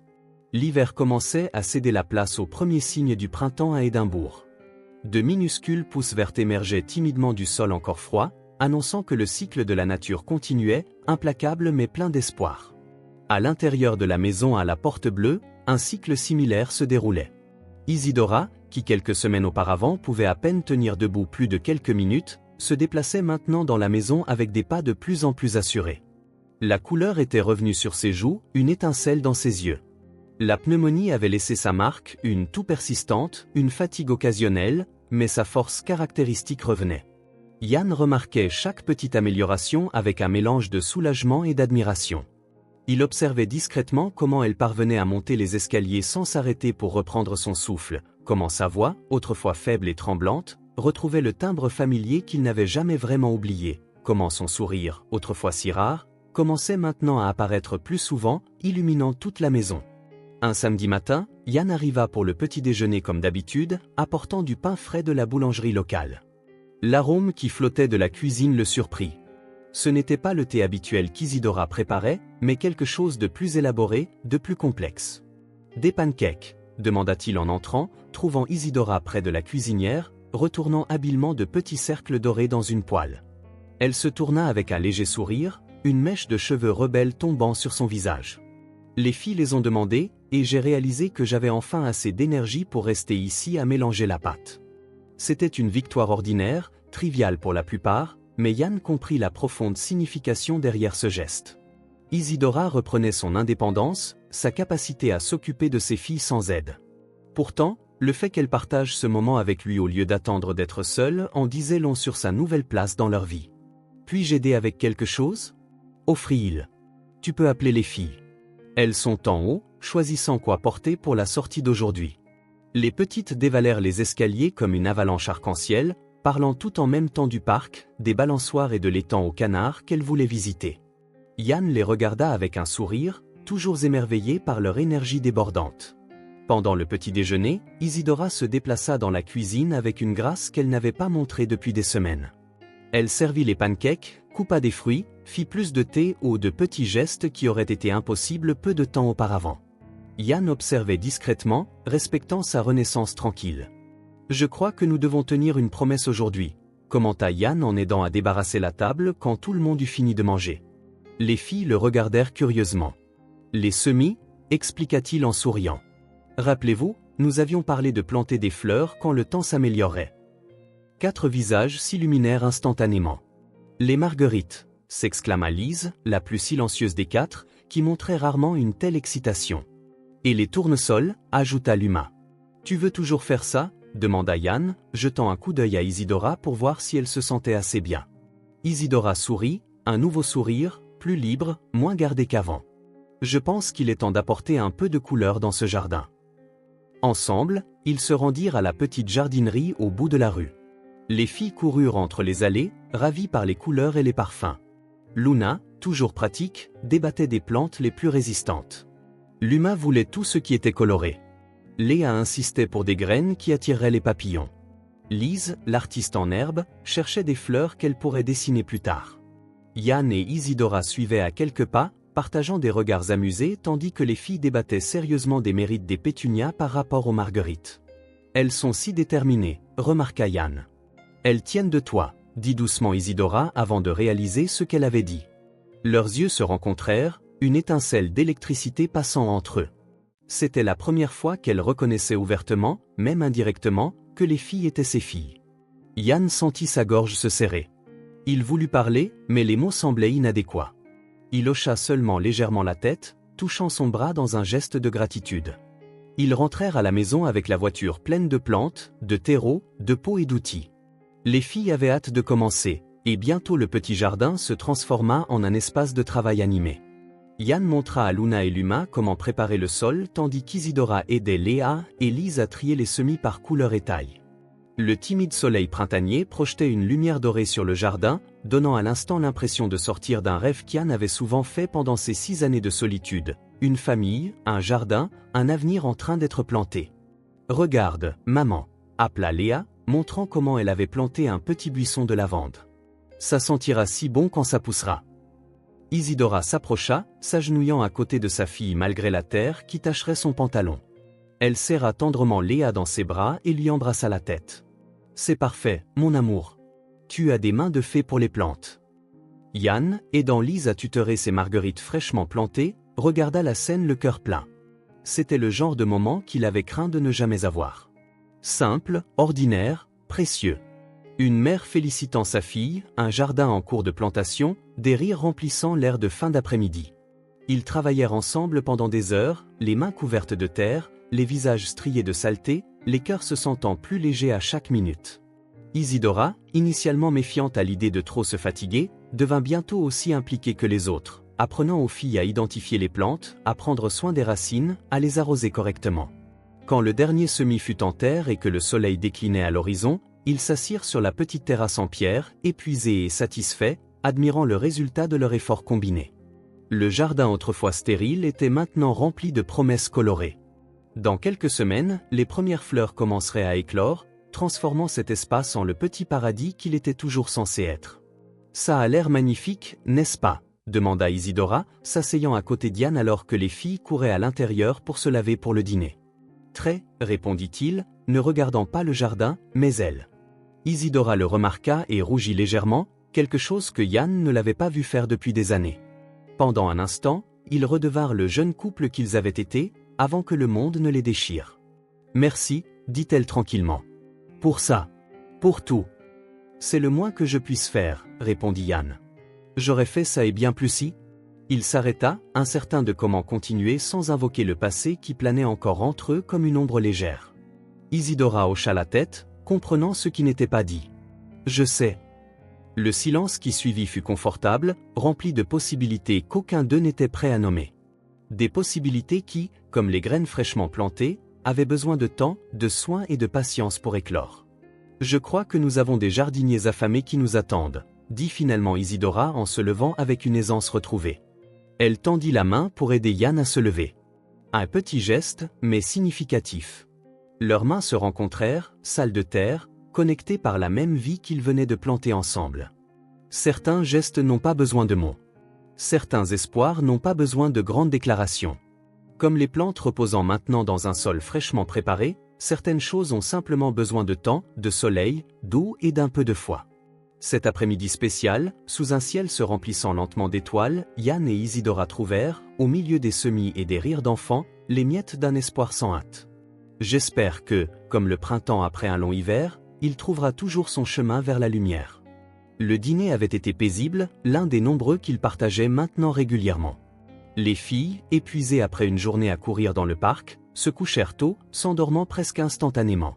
Un silence confortable s'installa dans la maison à la porte bleue, rompu seulement par le cliquetis occasionnel de la vaisselle alors que Yann et Isidora rangeaient la cuisine. « C'est une nuit magnifique », remarqua Yann en regardant par la fenêtre le ciel étonnamment clair. À Édimbourg, une nuit étoilée comme celle-là était à la fois rare et précieuse. Isidora suivit son regard. « On pourrait s'asseoir dehors », suggéra-t-elle avec une hésitation presque imperceptible. « Dans le jardin. Près des fleurs. » Yann hocha la tête, essayant de cacher sa surprise. C'était la première fois qu'Isidora proposait un moment seul ensemble depuis qu'il était revenu dans sa vie. Habituellement, après le dîner et une fois les filles couchées, il disait bonne nuit et retournait à son appartement.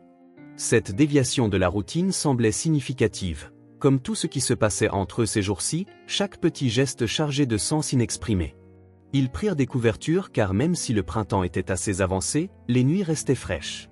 Ils s'installèrent dans les 2 chaises de jardin que Yann avait apportées des semaines auparavant. Les jeunes plantes autour d'eux montraient déjà leurs premiers bourgeons, promesse de couleur bientôt à éclore. Pendant quelques minutes, ils restèrent simplement assis là, contemplant le ciel, chacun perdu dans ses propres pensées. Le silence entre eux n'était plus le silence gêné de ces premières rencontres après des années d'intervalle. C'était devenu quelque chose d'apaisant, comme un manteau bien usé qui tombe juste. « Je n'aurais jamais pensé que nous serions à nouveau ici », dit finalement Isidora, sa voix douce mais chargée d'années d'émotions refoulées. Assis ensemble sous les étoiles. Yann regarda son visage, doucement éclairé par la lueur du croissant de lune. « Je n'ai jamais cessé de chercher les étoiles, répondit-il. Même quand je pensais avoir tout perdu. » Isidora tourna à nouveau les yeux vers le ciel, comme si elle cherchait du courage dans les constellations silencieuses au-dessus. « Yann, commença-t-elle, la voix maintenant stable, déterminée. Je crois qu'il est temps que tu saches ce qui s'est réellement passé. » Yann sentit son cœur s'emballer.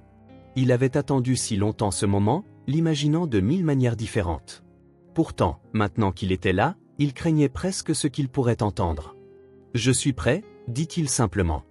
Isidora prit une profonde inspiration, son regard toujours fixé sur le ciel étoilé, comme s'il était plus facile de parler aux étoiles qu'à l'homme à ses côtés. C'était Caillot, révéla-t-elle enfin, les mots flottant dans l'air nocturne comme de petites étincelles. Yann se tendit à la mention du nom de son frère. Caillot. Son frère cadet. Le nom ramena des souvenirs d'enfance, des rivalités autrefois innocentes qu'il n'avait jamais considérées comme dangereuses. Une relation qui s'était distendue à l'âge adulte, mais qu'il n'avait jamais imaginé pouvoir se briser si complètement. « Qu'a-t-il fait » demanda Yann dans un murmure, redoutant déjà la réponse. Isidora se tourna enfin pour lui faire face, ses yeux emplis de larmes non versées. « Après mon départ, il m'a trouvé, » commença-t-elle, la voix tremblante sous le poids de ses souvenirs. « Il a avoué qu'il m'aimait.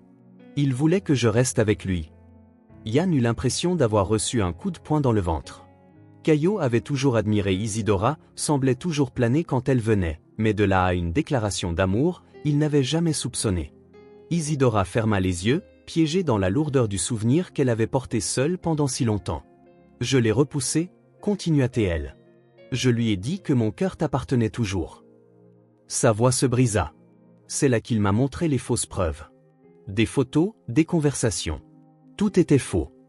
Les pièces du puzzle se mirent en place dans l'esprit d'Yann. La disparition soudaine d'Isidora, les accusations confuses d'infidélité, tout était un mensonge élaboré orchestré par son propre frère. « Quelle preuve ?» demanda-t-il, la voix étranglée par la colère et la douleur. « Il avait des photos de toi avec une autre femme, » répondit Isidora en évitant son regard. « Montez, je le vois maintenant. Il avait aussi des captures d'écran de supposés messages de toi. Des textos disant que tu étais fatigué de moi, que tu attendais juste le bon moment pour rompre. » Yann secoua la tête, incrédule. Il a même montré des relevés téléphoniques pour un numéro appartenant soi-disant à cette femme. Il a dit qu'il t'avait entendu faire des plans avec elle pour après que je sois sorti du tableau.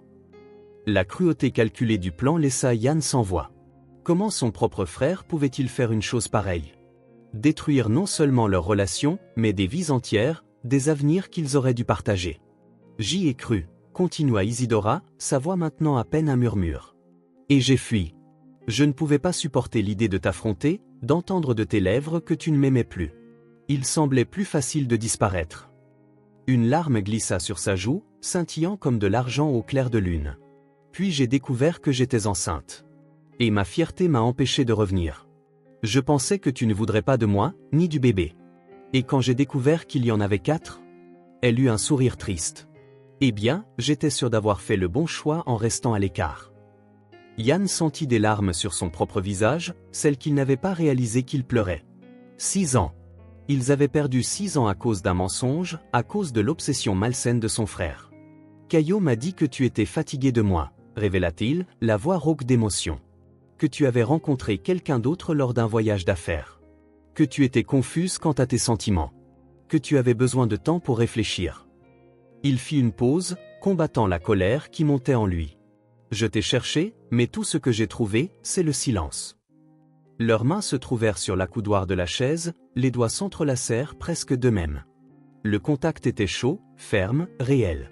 Un contraste saisissant avec la froideur des mensonges qui avaient empoisonné leur vie pendant si longtemps. « Comment as-tu découvert ?» demanda doucement Yann. « Que tout était mensonge ?» Isidora soupira, serrant légèrement sa main. Il y a environ 1 an, j'ai croisé Caillot par hasard dans le centre-ville. Il ne savait pas que j'étais toujours à Édimbourg. Quand il m'a vu avec les filles, quelque chose a changé sur son visage. Il est devenu pâle, a commencé à bredouiller des absurdités. Puis, peut-être par culpabilité, ou peut-être pour se vanter, il a laissé échapper qu'il avait fait ce qu'il devait faire pour m'avoir. Elle secoua la tête, se rappelant le moment. C'est là que j'ai commencé à tout remettre en question, à chercher les failles dans les preuves qu'il m'avait montrées, à réaliser à quel point j'avais été manipulé. « Pourquoi n'es-tu pas venu me voir alors ?» demanda Yann, sans accusation dans le ton, juste de la curiosité. La peur, admit Isidora. La honte. Comment expliquer que j'avais gâché 6 ans de nos vies à cause de mensonges que j'aurais dû remettre en question? Comment me présenter avec 4 filles dont tu ignorais l'existence? Elle se mordit la lèvre. Et pour être honnête, une partie de moi craignait toujours que, même sans les mensonges de Caillot, tu ne veuilles pas de cette vie. Tu ne veuilles pas de nous. Yann porta sa main à ses lèvres, l'embrassant doucement. Je t'aurais choisi, toi et elle, toujours. Dans n'importe quel univers. Ces mots flottèrent entre eux, simples et vrais, guérissant de vieilles blessures et ouvrant de nouvelles possibilités. Tous deux pleuraient maintenant, mais ils n'étaient pas seuls dans leur douleur. Pour la première fois en si longues années, la vérité, aussi douloureuse soit-elle, les avait libérés pour commencer à guérir. Le bureau de Caillot se trouvait au 10e étage d'un immeuble moderne du quartier financier d'Édimbourg. Vert et acier, imposant et froid. Si différent de la maison accueillante à la Porte Bleue où Yann avait passé la plupart de son temps ces dernières semaines. Yann n'avait pas appelé à l'avance, il n'avait pas pris rendez-vous. Il entra simplement dans l'ascenseur et appuya sur le bouton du 10e étage, ressentant un étrange calme qui contrastait vivement avec la tempête intérieure qu'il avait combattue toute la nuit après les révélations d'Isidora. La réceptionniste sourit à son approche. « Puis-je vous aider, monsieur ?»« Je suis ici pour voir Caillot Matthews. » répondit Yann, la voix stable. Je suis son frère. La ressemblance devait être évidente, car la femme hocha la tête sans poser de questions. Il est en réunion, elle devrait se terminer dans 5 minutes. Puis-je vous offrir un café pendant que vous attendez? Yann refusa poliment et s'assit dans la salle d'attente, observant le monde de l'entreprise que son frère avait choisi. Caillot avait toujours été ambitieux, voulant toujours plus. Enfant, il voulait toujours les jouets d'Yann. Adolescent, il rivalisait pour les notes, la popularité, l'attention. Adulte, leur chemin avait divergé, Yann poursuivant une carrière créative en architecture, Caillot plongeant dans le monde de l'entreprise en tant que consultant financier. Puis, bien sûr, il y avait eu Isidora. 10 minutes plus tard, la porte de la salle de réunion s'ouvrit et un groupe de cadres en costume sortit, discutant avec animation. Caillot apparut en dernier, confiant, poli, arborant le même sourire qu'il utilisait pour charmer les clients et obtenir des promotions. Son sourire se figea quand il vit Yann. Pendant un instant, il resta là, immobile, comme s'il évaluait les issues possibles. Puis, reprenant contenance, il s'approcha. « Yann. Quelle surprise !» Son ton était las, ses yeux calculateurs. « Qu'est-ce qui t'amène ?»« Nous devons parler, » dit simplement Yann en se levant. « En privé. » Caillot hésita, puis hocha la tête, conduisant Yann dans son bureau personnel. Une pièce spacieuse avec une vue panoramique sur la ville. Des peintures coûteuses au mur, des meubles design, une plaque dorée sur le bureau indiquant « Caillot Matthews, directeur ». Il ferma soigneusement la porte derrière eux. « Alors, à quoi dois-je cette visite inattendue? Nous ne nous sommes pas vus depuis, combien de temps? 1 an? 6 ans, corrigea calmement Yann. Nous nous sommes vus brièvement il y a 1 an chez nos parents, mais nous n'avons pas vraiment parlé. Ça fait 6 ans que nous n'avons pas eu de vraie conversation. » Caillot haussa les épaules, se dirigeant vers la fenêtre. Le temps passe. La vie continue. Oui, acquiesça Yann. La vie continue. Malgré les mensonges. Malgré les trahisons. Le changement dans la posture de Caillot fut subtil mais clair. Un léger raidissement de ses épaules, une faille momentanée dans sa respiration. De quoi parles-tu? Yann s'assit dans l'un des fauteuils face au bureau imposant. J'ai trouvé Isidora, dit-il simplement. Son nom flotta dans l'air entre eux comme de la fumée. Caillot resta face à la ville, mais ses doigts agrippèrent un peu plus fort le rebord de la fenêtre. Isidora, répéta-t-il finalement, la voix soigneusement contrôlée. Après toutes ces années, comment va-t-elle? Tu sais exactement comment elle va, rétorqua Yann. Ou du moins tu le savais il y a 1 an, quand tu l'as croisée en ville. Caillot se tourna lentement, son expression un masque soigneusement arrangé. Elle t'a dit? Ce n'était pas une question. Yann hocha quand même la tête. Tout. Les fausses photos, les messages falsifiés. Comment tu lui as déclaré ton amour après l'avoir convaincu que je l'avais trompé? Caillot soupira, comme s'il discutait d'un inconvénient mineur dans sa journée chargée. Le passé est le passé, Yann. Ce qui s'est passé est arrivé. On ne peut pas le changer. Je ne suis pas ici pour changer le passé, répondit Yann, maintenant le même calme surprenant qui s'était installé en lui depuis la confession d'Isidora. Je suis ici pour demander pourquoi. Quelque chose changea dans les yeux de Caillot. Une étincelle d'émotion réelle derrière sa façade professionnelle. Pourquoi, répéta-t-il, presque avec mépris. As-tu vraiment besoin de demander? Il se dirigea vers son fauteuil de direction, s'asseyant comme s'il allait mener une réunion d'affaires. Je l'ai toujours aimé, dit-il enfin, les mots remplis d'une intensité qui contredisait sa posture posée. Dès la première fois que tu l'as amenée à la maison. Elle était parfaite. Intelligente, belle, drôle. Et elle te regardait comme si tu étais le centre de l'univers. L'amertume dans sa voix était palpable maintenant, le vernis professionnel commençant à craquer. J'ai essayé de l'oublier, tu sais. J'ai essayé de passer à autre chose. Mais ensuite tu as annoncé tes fiançailles, et je... Sa voix vacilla brièvement. Si je ne pouvais pas l'avoir, tu ne l'aurais pas non plus. Sa confession flotta entre eux, lourde comme du plomb. Yann étudia le visage de son frère, cherchant un signe de remords, une indication qu'il saisissait l'énormité de ce qu'il avait fait. Mais tout ce qu'il vit, c'était une auto-justification déguisée en passion. « Tu m'as volé 6 ans, » dit Yann, la voix calme même si les mots pesaient comme des briques. 6 ans que je ne récupérerai jamais. Des années pendant lesquelles mes filles ont grandi sans moi. Les yeux de Caillot s'écarquillèrent légèrement. « Filles » 4, confirma Yann. « Née 7 mois après la disparition d'Isidora. 4 filles qui n'ont jamais connu leur père parce que tu as décidé que ton désir pour Isidora était plus important que tout le reste. Caillot détourna le regard pour la première fois, semblant sincèrement affecté. Je ne savais pas pour les enfants, marmonna-t-il. Quand je l'ai vue avec elle l'année dernière, j'ai pensé qu'elles appartenaient à quelqu'un d'autre. Est-ce que ça aurait changé quelque chose? Demanda Yann, sincèrement curieux. Caillot ne répondit pas, mais son silence suffisait. Yann se leva calmement, ajustant sa veste. Je ne suis pas venu ici pour me venger, Caillot.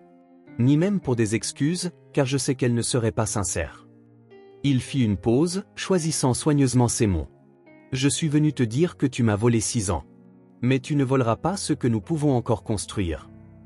Pour la première fois, quelque chose comme du regret traversa le visage de Caillot.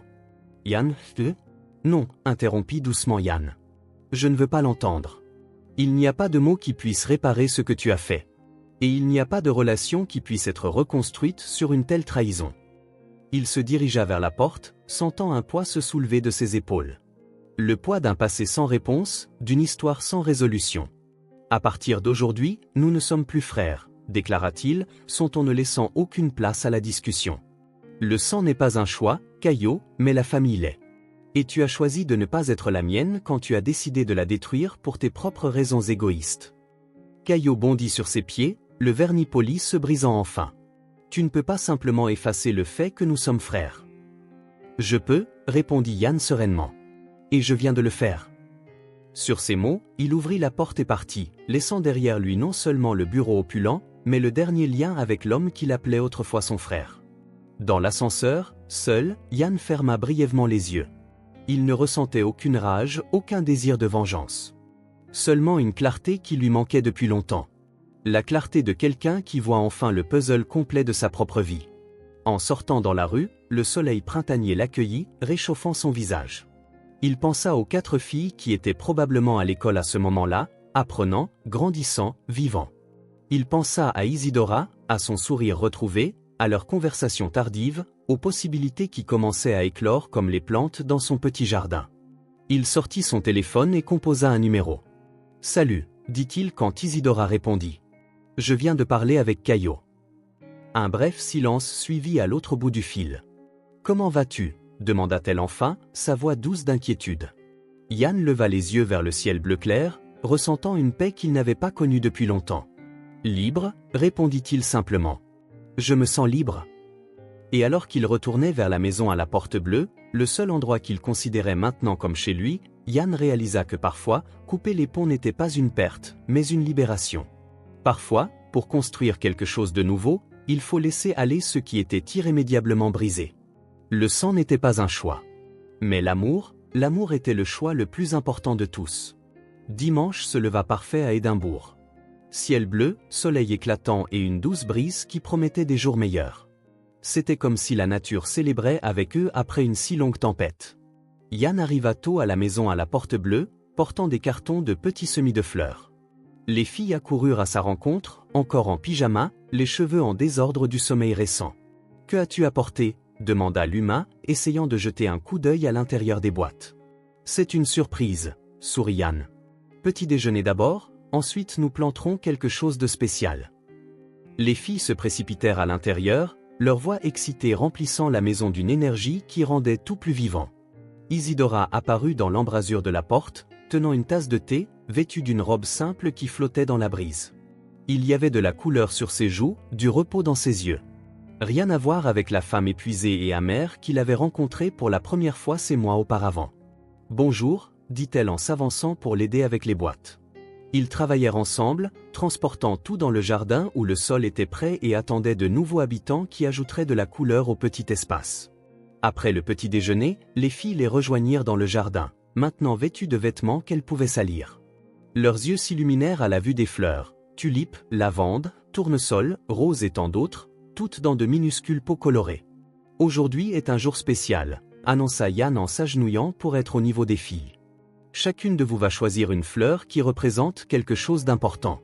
Quelque chose que vous voulez faire grandir, pas seulement dans le jardin, mais en vous aussi. » Les filles échangèrent des regards, excitées et curieuses de l'idée. Isidora observait depuis l'embrasure de la porte avec un doux sourire. Léa, la plus jeune, fut la première à décider. Elle tenait un pot de tulipes jaunes avec une certitude surprenante pour quelqu'un de son âge. « Je veux celle-ci », déclara-t-elle. « Et que représente-t-elle pour toi ?» demanda Yann. « La confiance », dit-elle après avoir réfléchi un instant. « Parce que quand on plante quelque chose, on doit avoir confiance que ça va pousser, même si on ne voit pas ce qui se passe sous terre. » Yann et Isidora échangèrent des regards émus. Comment quelqu'un d'aussi petit pouvait-il saisir quelque chose d'aussi profond? Luna suivit, choisissant de délicates fleurs de lavande. « La paix », expliqua-t-elle. « Parce qu'elles sentent le calme, et même quand le vent souffle, elles restent stables. » Lise, habituellement la plus silencieuse, s'approcha avec un pot de tournesol. « L'espoir », dit-elle doucement. « Parce qu'ils cherchent toujours le soleil, même les jours nuageux. Ils savent que le soleil reviendra. » Enfin, Luma sélectionna un petit pot de rose rouge. « Le courage », dit-elle en touchant soigneusement une épine. « Parce qu'elle a des épines qui font mal, mais on veut quand même la tenir parce qu'elle est belle. Comme quand on a peur mais qu'on le fait quand même. » Yann sentit une émotion débordante lui serrer la poitrine. Il jeta un coup d'œil à Isidora, dont les yeux brillaient de larmes, également émus par la sagesse de leur fille. « Ce sont des choix parfaits », réussit-il à dire. « Plantons-les. » Ils travaillèrent ensemble sous le doux soleil matinal. Ils creusèrent des trous dans la terre meuble, sortirent délicatement chaque semis de son pot et les mirent en place. De petites mains tapotèrent la terre autour des racines, les arrosèrent doucement et leur parlèrent comme si les fleurs pouvaient entendre chaque mot. Yann leur montra comment tasser la terre autour de chaque plante, la bonne quantité d'eau, la meilleure position pour le soleil. Isidora expliqua le nom scientifique de chaque plante, des faits amusants sur leur espèce et les signes qui indiqueraient qu'un soin supplémentaire était nécessaire. Cela semblait naturel, comme s'ils avaient toujours fait cela ensemble. Des parents enseignant à leurs filles. Une famille. Quand ils eurent terminé, ils s'assirent sur la petite terrasse, tous sales et fatigués, mais remplis d'un sentiment d'accomplissement qui dépassait le simple jardinage. Ils regardèrent leur jardin transformé, avec des rangées de promesses colorées. Dans quelques semaines, ces fleurs s'ouvriraient, égayant l'espace et leur vie encore plus. « On dirait un endroit différent, n'est-ce pas ?» demanda Lise en admirant la vue. « On dirait notre endroit », répondit Luna. Yann regarda les 4 filles assises sur le perron, leurs cheveux si semblables flottant dans la brise, leur profil reflétant à la fois ses traits et ceux d'Isidora. Il sentit une vague d'amour si intense qu'elle en était presque douloureuse. Isidora s'assit à côté de lui sur le banc en bois. « Merci pour ça », dit-elle tranquillement. « Pour tout ça ?» Yann hocha la tête, comprenant le poids de ces simples mots. Il regarda autour de lui, observant la scène. La maison était modeste, nécessitant des réparations à de nombreux endroits. Le jardin était petit, coincé entre de vieux murs, un espace limité pour toutes leurs ambitions. Mais maintenant, il y avait quelque chose de plus important que la taille ou l'apparence. Il y avait des racines. Des racines qui poussaient tranquillement sous le sol, connectant, renforçant, soutenant. Racines des fleurs fraîchement plantées s'étendant dans le sol. Racines métaphoriques ancrant 6 personnes qui, après tant de temps séparées, se reconnaissaient enfin comme une famille. Yann regarda les mains d'Isidora. Des mains avec de petites cicatrices de la vie, avec de la terre sous les ongles. Des mains qui avaient élevé 4 merveilleux enfants seuls. Il ressentit une envie de les couvrir des siennes, de se connecter physiquement comme leurs âmes avaient commencé à se connecter. Il se retint, respectant le temps dont ils avaient encore besoin. Certaines fleurs s'épanouissent rapidement, d'autres ont besoin de saisons entières. Ce qui importait, c'est qu'elles avaient été plantées, enracinées, soignées. « Maman, papa, venez voir !» appela soudain Luma en désignant un oiseau qui venait de se poser près des tulipes de Léa. Yann se figea en entendant « papa ». La première fois que l'une d'elles l'appelait ainsi. Il regarda Isidora, qui semblait également surprise, ses yeux rencontrant les siens dans une question silencieuse. Il sourit, ressentant une joie globale. Ensemble, ils se levèrent pour répondre à l'appel de leur fille. La maison était simple, le jardin petit. Mais maintenant, il y avait des racines. Et des racines, les avenirs poussent. La nuit tomba doucement sur Édimbourg, apportant une clarté inattendue. Le ciel, dégagé de nuages, était drapé d'une couverture d'étoiles qui semblait peinte juste pour cette nuit, pour ce moment. Les filles, épuisées par une journée complète de jardinage, s'endormirent rapidement. Luna et Luma dans le lit superposé qu'elles partageaient, Léa et Lise dans la chambre adjacente, toutes bercées par les contes de princesses courageuses que Yann avait appris à si bien raconter au cours des derniers mois. Il regarda chacune d'elles pendant leur sommeil, s'émerveillant de la façon dont leur petit cœur pouvait contenir tant d'amour, tant de changements, tant de vérité. Elles avaient accepté, avec la sagesse que seuls les enfants possèdent, que l'étranger qui était apparu dans leur vie était en réalité leur père. Pas d'autres questions, pas d'exigence sur le temps perdu. Juste une joie pure d'être enfin complète. Il descendit tranquillement les escaliers, trouvant Isidora dans la cuisine préparant 2 tasses de thé. « Elles dorment » demanda-t-elle doucement. « Comme des loirs » répondit Yann. Luma parlait encore des roses quand ses yeux se sont fermés en pleine phrase. Isidora sourit, un de ces sourires qui avaient été si rares quelques mois auparavant, mais qui apparaissaient maintenant régulièrement. « On s'assoit dehors » suggéra-t-elle en faisant un signe de tête vers le jardin. « C'est une nuit trop belle pour rester à l'intérieur. » Ils sortirent ensemble dans le petit jardin qu'ils avaient transformé. Au doux clair de lune, les fleurs fraîchement plantées semblaient presque magiques, projetant des ombres délicates sur le chemin de pierre. Ils s'assirent sur le banc en bois que Yann avait construit des semaines auparavant, contemplant le ciel étoilé. Pendant un moment, ils restèrent silencieux. Pas le silence inconfortable de leurs premières interactions après tant d'années, mais un silence complice. 2 personnes qui n'avaient plus besoin de mots pour combler chaque vide, car leur présence suffisait. Finalement, Isidora rompit le calme d'un mouvement doux, presque hésitant. Elle tendit la main et prit celle d'Yann. « J'ai toujours peur, Yann », confessa-t-elle, la voix basse mais claire dans la nuit tranquille. Yann regarda leurs mains jointes, les doigts d'Isidora entrelacés avec les siens. Un geste simple qui semblait immense. « Moi aussi », admit-il, embrassant l'honnêteté qu'il s'était promise depuis la nuit où il avait appris la tromperie de Caillot.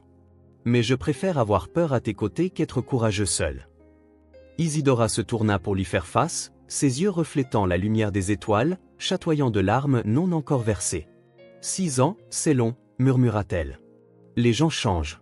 Nous avons changé. » « Oui, » acquiesça Yann. « Mais peut-être que nous avons changé l'un vers l'autre, pas l'un loin de l'autre. » L'idée flotta entre eux comme une possibilité lumineuse, presque tangible.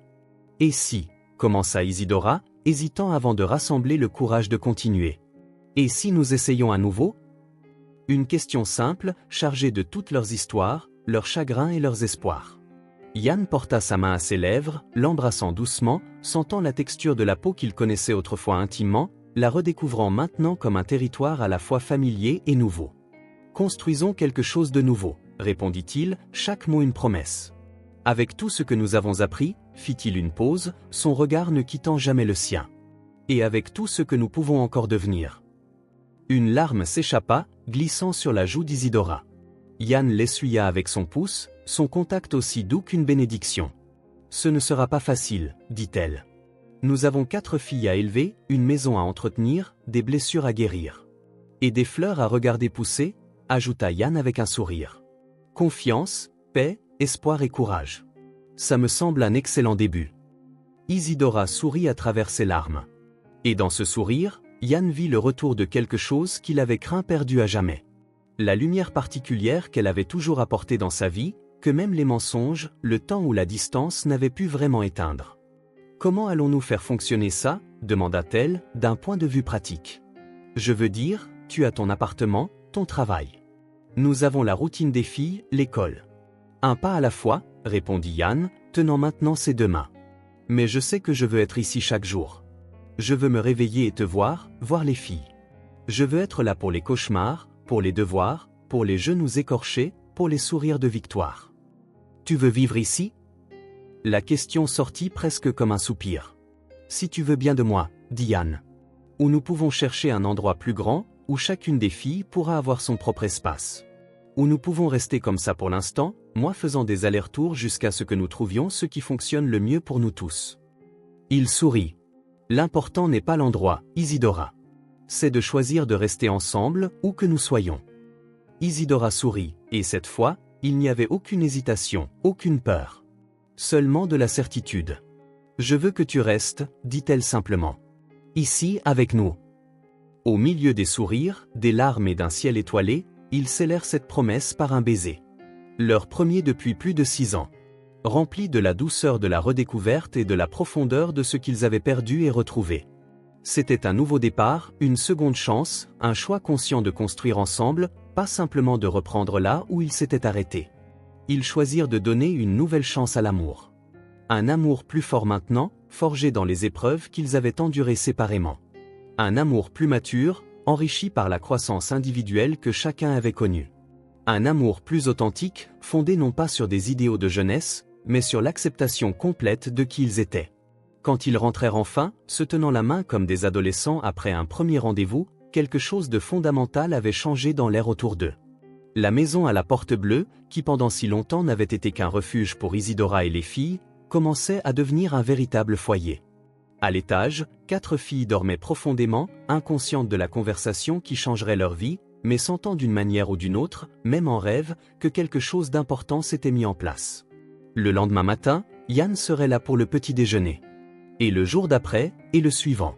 Il serait là pour regarder pousser les fleurs qu'ils avaient plantées ensemble, pour être témoin de chaque petite victoire, de chaque moment spécial dans la vie de ses filles.